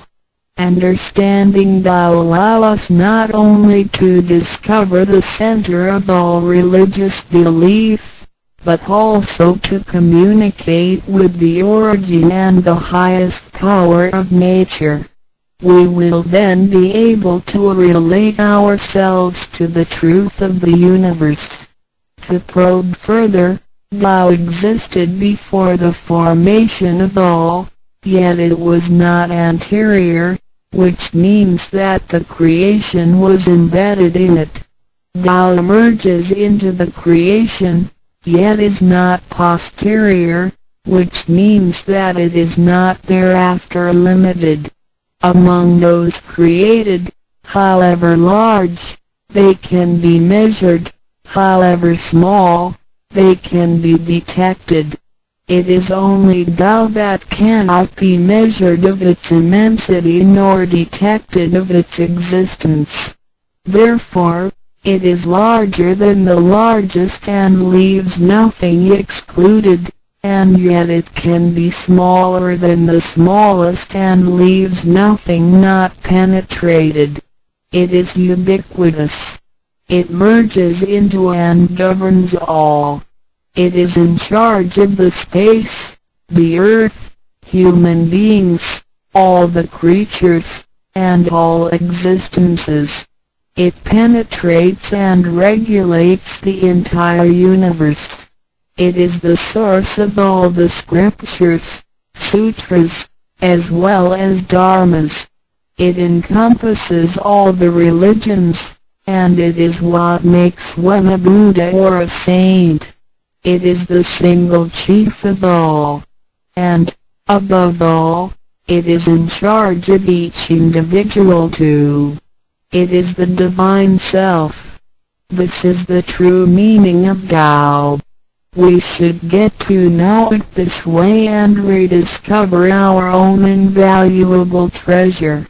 So, to practice Tao is to revive one's own conscience as well as everyone else's and to act upon it accordingly. Then, all people can be of one spirit, all nations can be in peace like a family, and the great harmony will come true. How precious Tao is! Tao and me. The significance of Tao is in its immensity and ubiquity. Its mightiness guides the universe to carry on with changing seasons and evolving creatures. The countless aspects of the natural phenomena seem so capricious and yet really in order and in cycles. This almighty being also resides in each of us. It is the Divine Self, the natural quality of a person. It enables us to see, to feel, to taste, to hear, and to move without learning. While we research the ultimate truth in the universe, we should turn in upon and see into ourselves to discover that Divine Self. We will find the rules that govern the universe also comply with the way we are. Tao is not something too far to reach, nor too mysterious to comprehend. It is nothing particular, but has to do with our daily lives. We cannot do without it. Every movement we make, in order to see, to touch, to feel and to think, is associated with Tao. Consider how many wonders are hidden in our body, how delicately our physical functions are carried out. For example, when we shake hands, the components involved would include the coordination of joints and muscles, the chemical reactions of energy, the transmission of information through nerve systems, and the actions occurring in our brain such as issuing orders, making judgments and analyzing situations. Even with the most advanced technology and the highest level of knowledge we have developed today, we cannot completely reconstruct such a function. Yet the ability to perform such a simple movement is there for all individuals, regardless of the level of a person's knowledge and his/her being a grown-up or a baby, a scholar or an illiterate.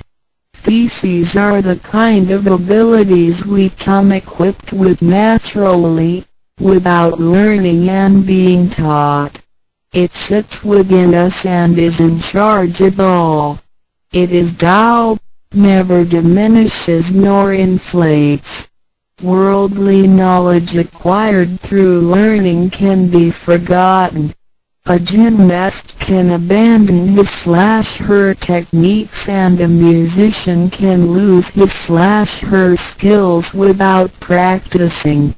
The essence of Tao and its extension are always in charge of the macro-universe, the nature, and the micro-universe, the human being's self. We are associated with it unconsciously since the first day.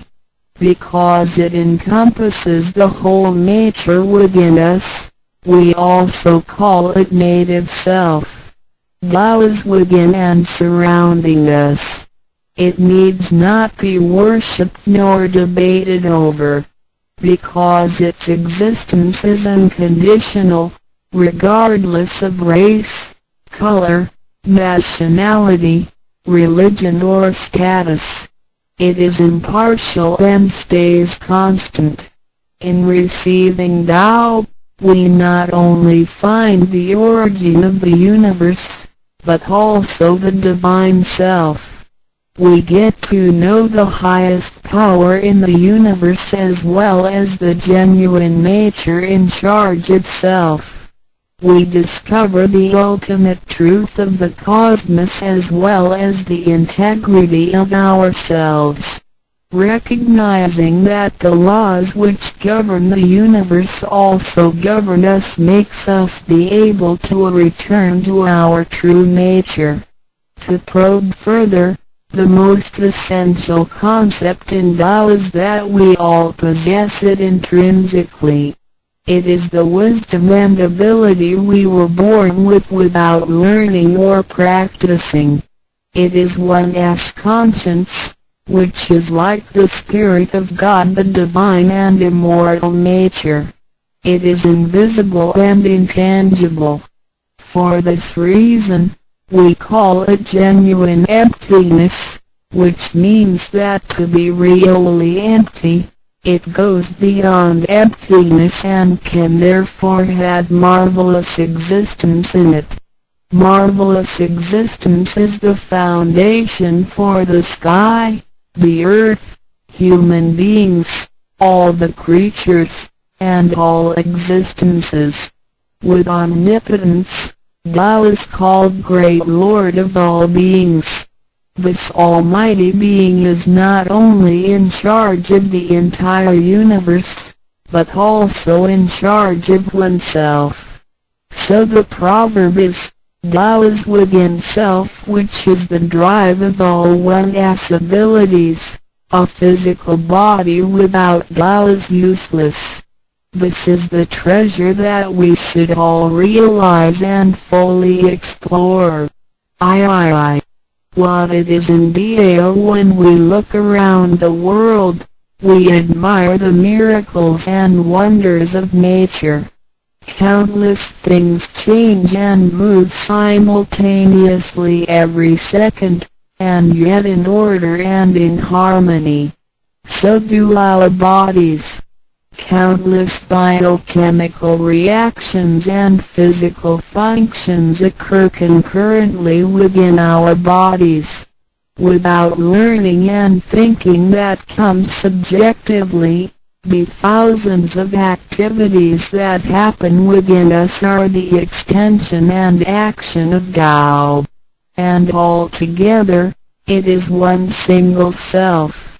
It functions naturally and automatically without the need for our intents to be involved. This is the effect of Tao within us.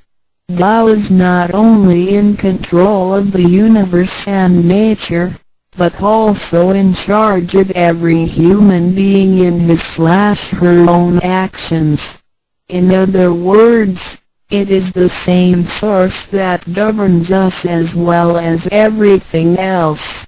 Tao is invisible and intangible, but it has been working out its magic before day one.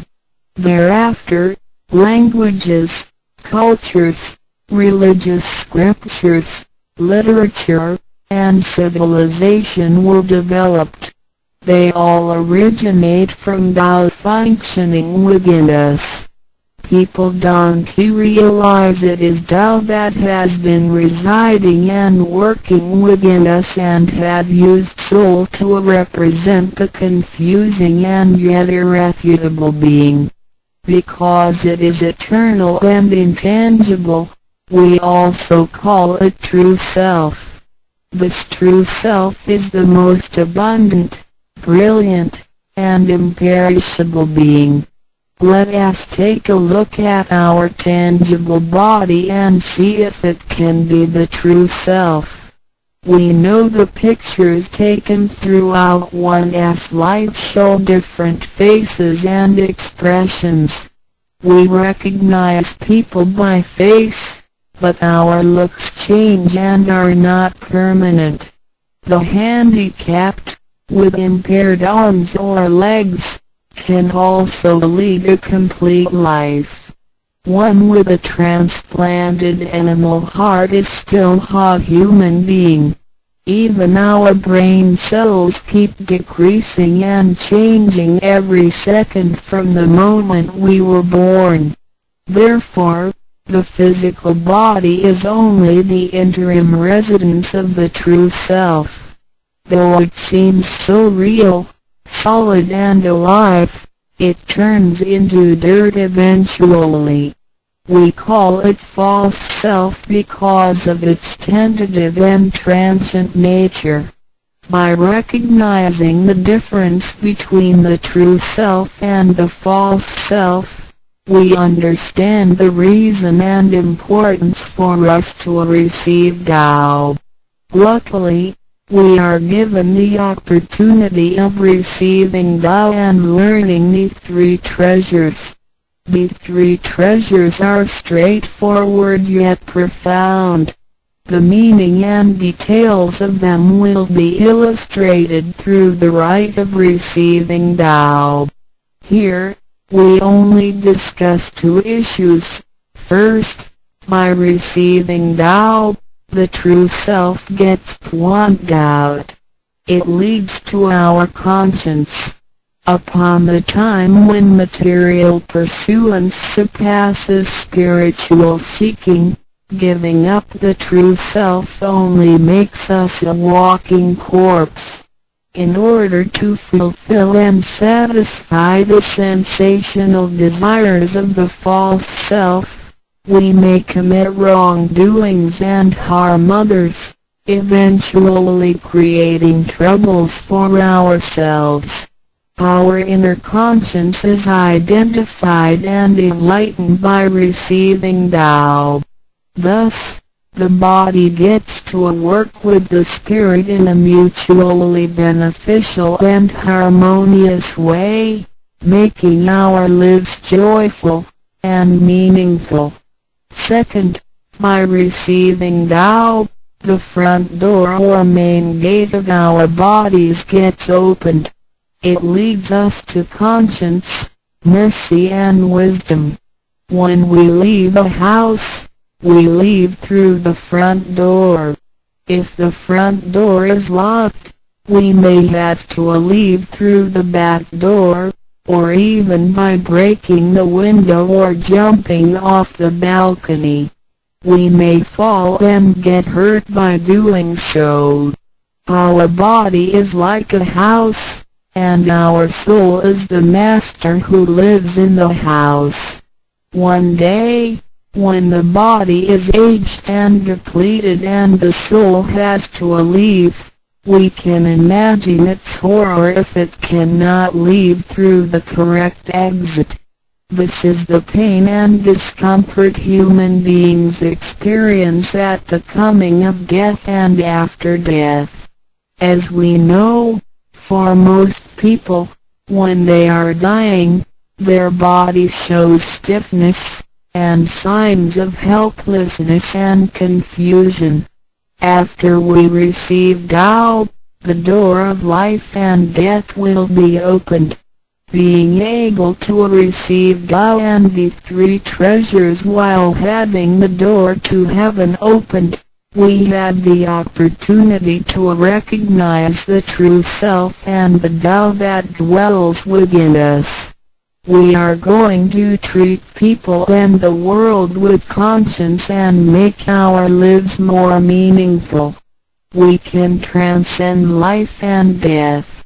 Within 100 years, we will be able to return to where we came from. Therefore, the heavenly Tao is also the way to return back to heaven.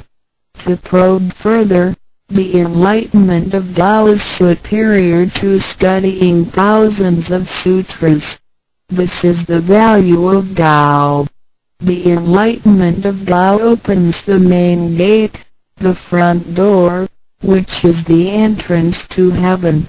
It gives us the guarantee to be exempted from rebirth cycles and to reach eternity. The superiority of this enlightenment lies in that it surpasses Buddhas and saints, it exceeds the scope of sutras and dharmas, and it transcends the universe. Tao is therefore source of all sutras, king of all dharmas, mother of all Buddhas, and creator of the universe. Transcendence of rebirth cycles leads to eternity. Being imperishable, Tao never deteriorates, and we had never lost it at all. Hence Tao is the direct way back to heaven. What do I get in RECI beginning Tao? As mentioned earlier, by receiving Tao, we act upon our conscience, gain more wisdom, and find the door to heaven. In addition to these basics, we also benefit from the following for our lifetime. Being away from sufferings and closer to happiness. The troubles and worries we face in our daily lives mostly result from our disregard of the true self. Receiving Tao helps us to recognize the Tao that has been dwelling in us and to restore the beauty of the true self, so that our behavior and mind is free from being controlled by the earthly pleasures and being swayed by the losses and gains of the material world. Since our minds are cultivated spiritually, devils would not approach and get close to us. Thus, our fortune can be altered from bad to bright, and we can obtain real joy. Being away from disaster and calamities. Tao has been passed on through generations to one single master since the beginning of human history. The thread of its passage weaves through ancient civilizations, including China and India. However, in recent centuries, human beings had been trapped by materialism and a weaker sense of right and wrong. Wars prompted the development of powerful lethal weapons. In reviewing the thousands of years of human history, we realize, in just less than 100 years, there had been 2 major world wars, which caused numerous killings and tragedies. The abuse of science and technology has also destroyed the ecology, causing damage to the ozonosphere and the unbalance of the climate. The corruption of human beings' minds has called the natural disasters to come. The human has created calamity. God, with His mercy, makes Tao available to everybody in order to save good people. After we receive Tao, with the true meaning of Tao in mind, we will be conscientious. We can use the three treasures whenever something dangerous and uncontrollable happens to us. We will be able to get away from bad encounters. This is a confessed fact. See, transcending life and death. Life is a mixture of happiness and bitterness. Throughout the journey of life, we experience birth, growth, aging, illness, and death. Joys are momentary and wealth is here today and gone tomorrow. Rather than seeking the pleasure of material life, the wise make full use of their lifetime searching the true meaning of life and eternity. In old times, Tao could only be received after harsh self-cultivation. Among the hermits looking for the master in order to receive Tao, only very few could obtain it. Whereas in this century, Tao is allowed to be spread and transmitted through the authorized masters to the truth seekers. The master points out the main gate of life and death, assuring the completeness of our true self. With the true self as our guide, which keeps us away from evil and greed, it helps us think, speak, and act in accordance with our conscience and intuition. Death then becomes the return of our soul to the eternal and peaceful home where we came from. Thus, we will have lasting joy. The achieving sacred beings the enlightenment of Tao, which reveals the true self, is like the planting of the seed of righteousness and integrity. Through self-cultivation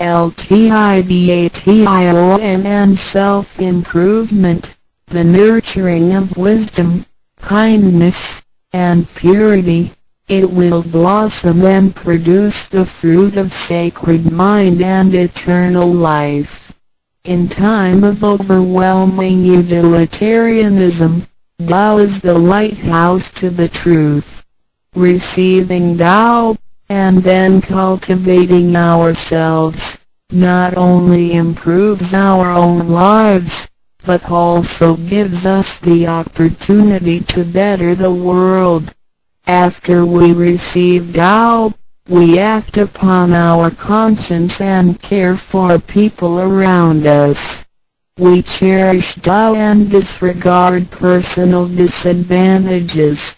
Then we make an effort to spread the message of Tao to the world, in order for everyone to benefit from it.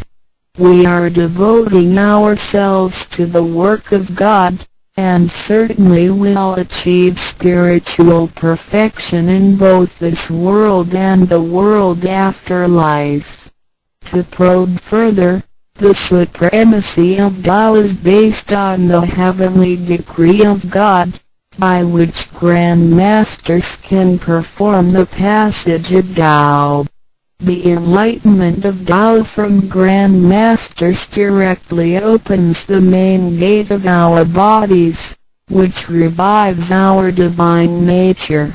It reveals that heaven is not beyond oneself.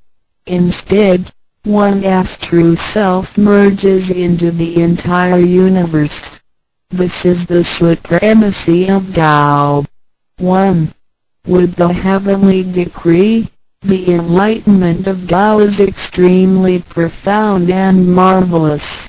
It cannot be completely expressed by any words of languages. It is not recorded on any scriptures or sutras. It cannot be described by preaching, nor can it be acquired by human intelligence, nor derived from knowledge and experience, nor achieved from gifted talents. Because the above-mentioned all have to be created and can be eliminated, which means that they cannot last forever themselves. They all bear partiality and cannot be applied universally. Hence, they cannot surpass life cycles, nor can they reach eternity. 2. The wonder of the effects and omnipotence of Tao is beyond words. It is the wisdom that does not come from learning. It is what we acquire from God and possess intrinsically. It is the same divine heart before the creation of the universe. It is conscience, the holy heart.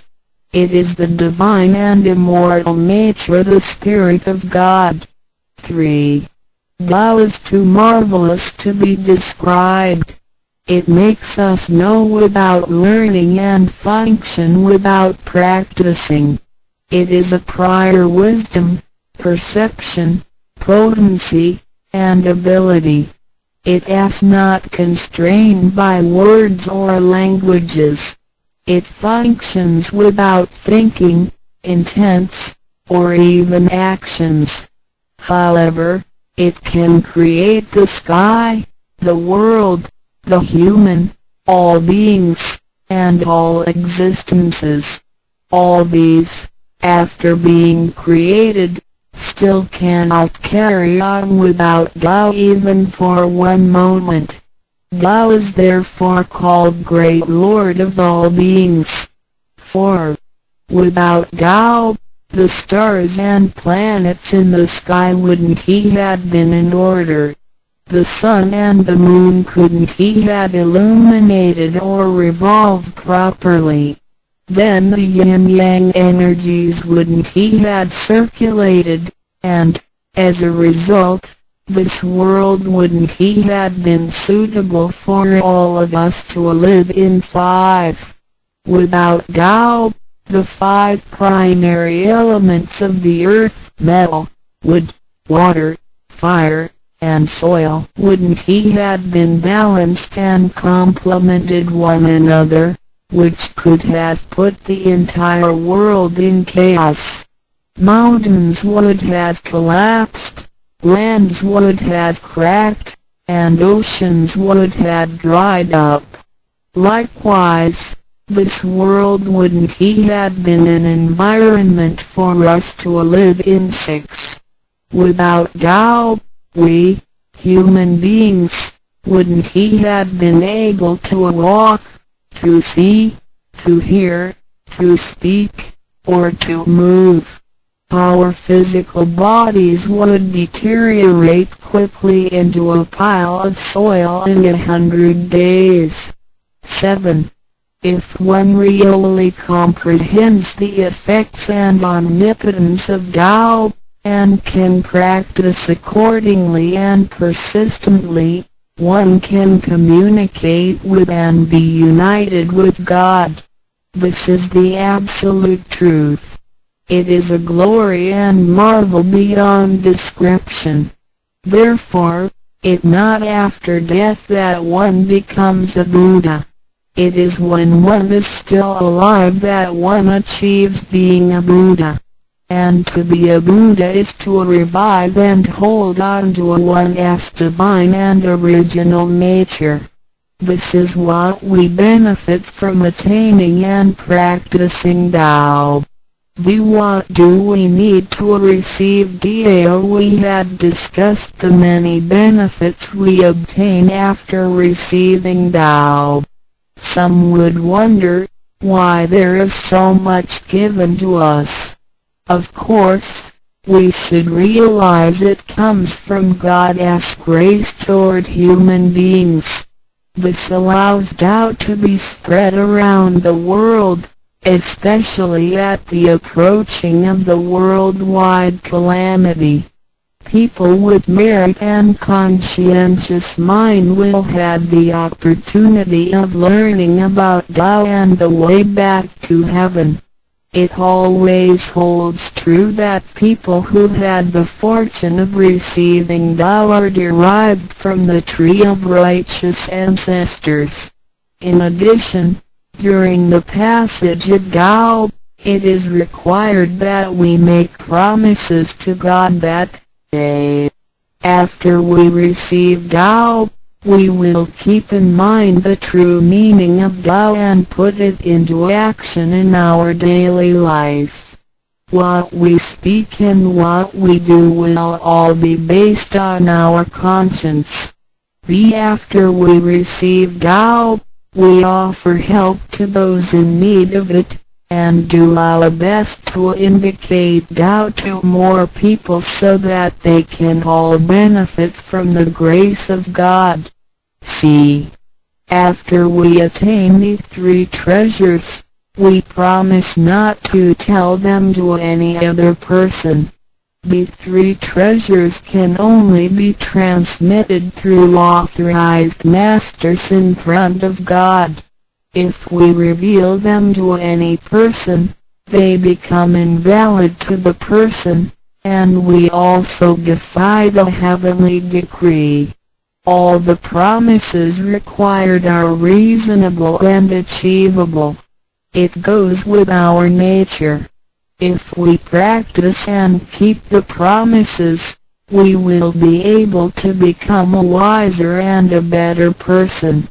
We will become merciful, and nurture the good seed of doubt planted in our mind. One last thing to mention is that one of the reasons we are able to receive Tao is due to the good deeds of our ancestors. Therefore, as we persistently practice Tao, our ancestors will also benefit from it, and so will our descendants. As long as you are prepared for the above mentioned, you are qualified to receive Tao, no matter what nationality, race, or religion you belong to.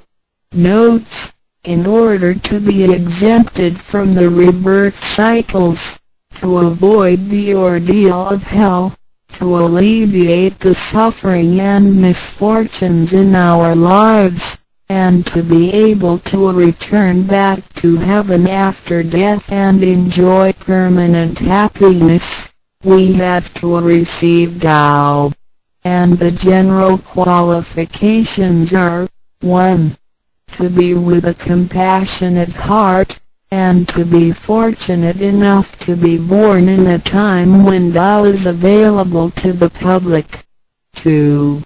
To have sowed the seeds of virtue by helping many people and offering lots of charitable services in the previous lives.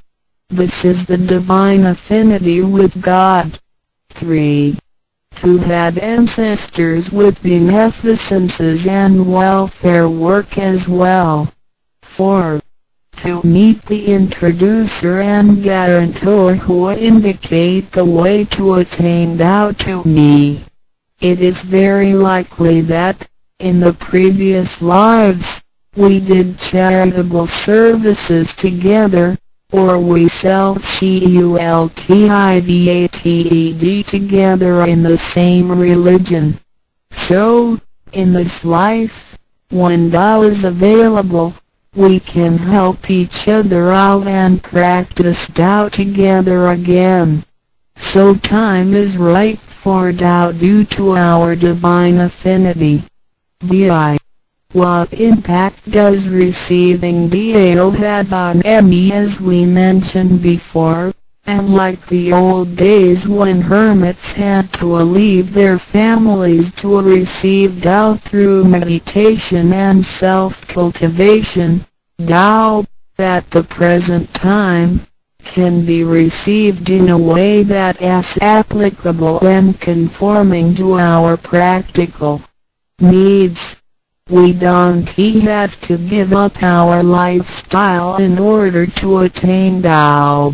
By the grace of God, Tao is intended to be delivered to the public at all levels of occupations and around the world, rather than being limited to a privileged group of people.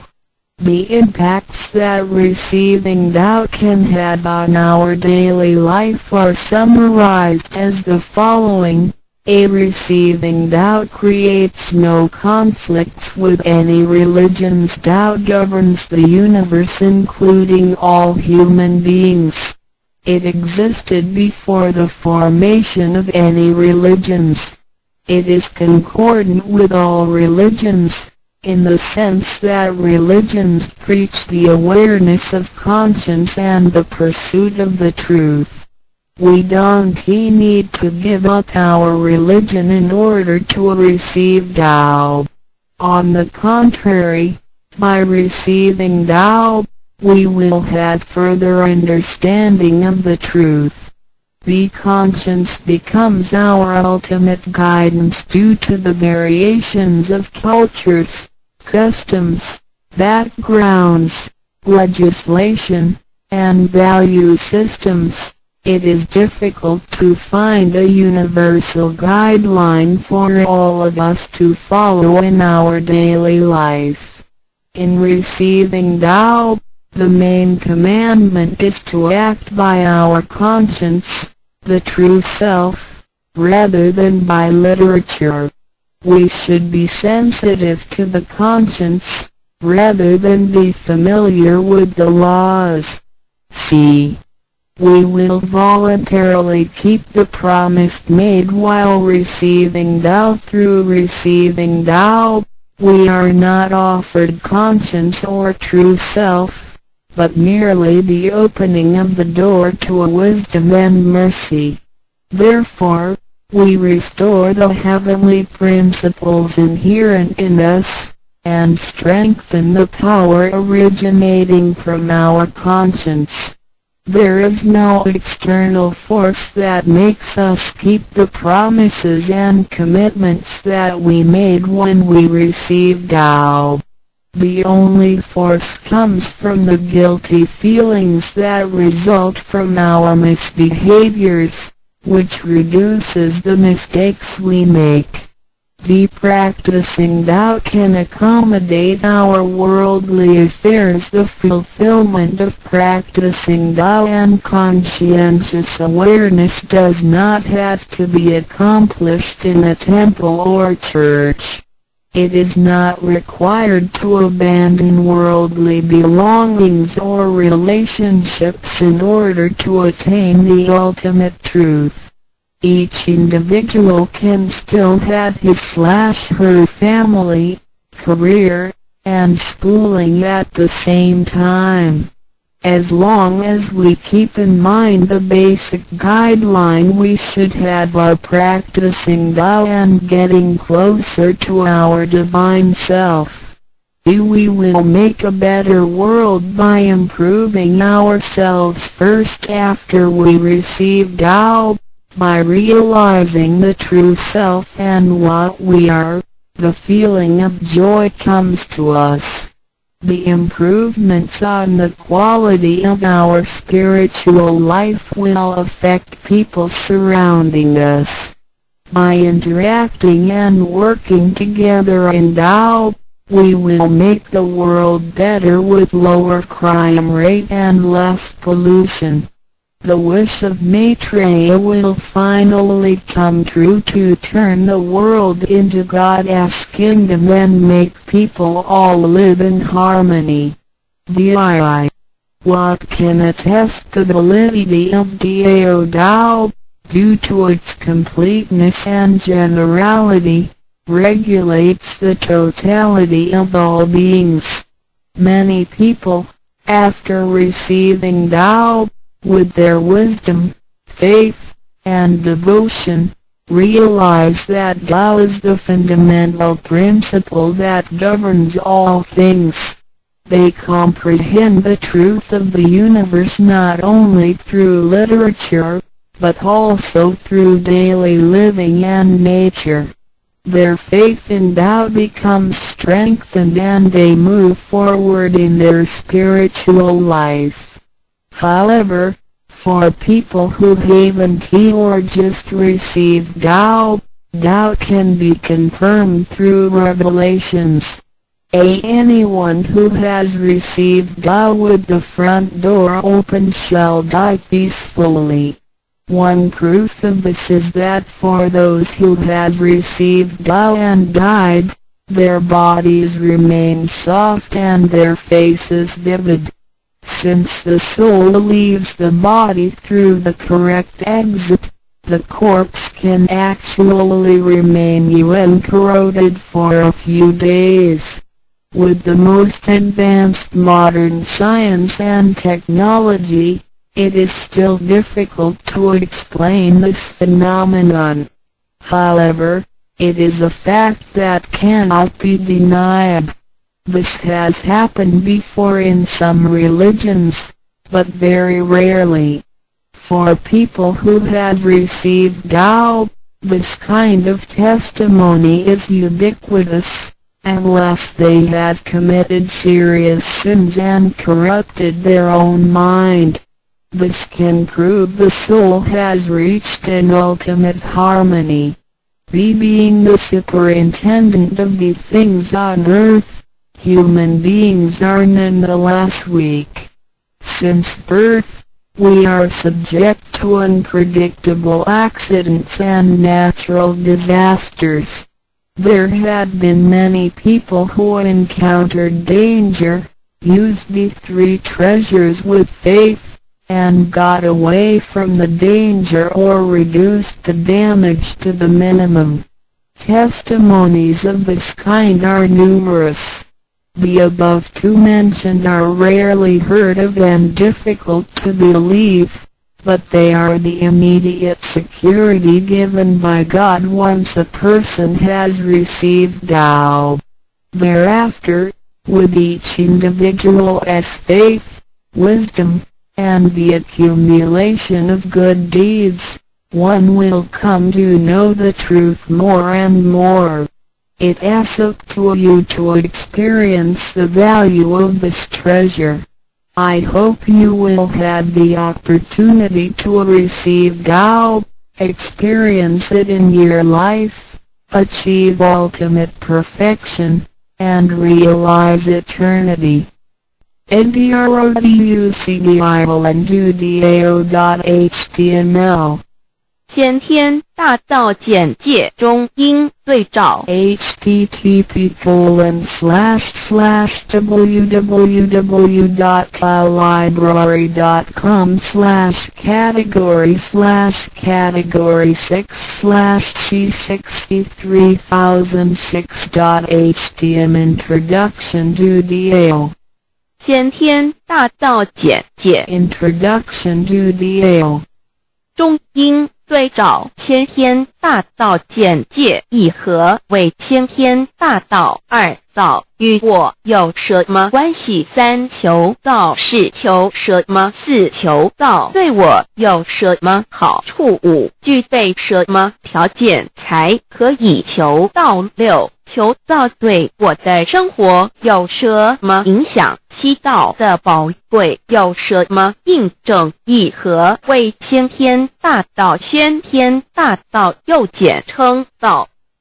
我们若仔细地去观察，心窍开悟之后，就可发觉宇宙间森罗万象皆是杂而有序，而自然界万事万物的运转，也都有一定的法则。这天地人是万物的真主宰，就是道。道乃在天地生成之前即已存在，故曰先天大道。道者理也，理就是真理。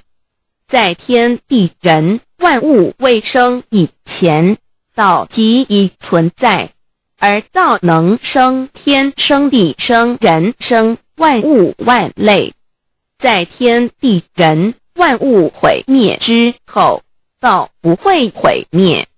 道因为无去无来，不生不灭，乃代表着宇宙间亘古不变的真理。道的本体，也就是宇宙自然的本体。在混沌未探之初，宇宙间只是一团灵妙理，无天无地无人，也没有语言和文字，所以我们是无法以任何语言文字或思虑来形容它。故大道无名强名曰道，我们也是勉强用到这个名词来代表它。在天地万物生成之后，早又能贯穿于宇宙万事万物之中，使一切的自然现象均能呈现和谐有条不紊的运转。这就是道的妙用。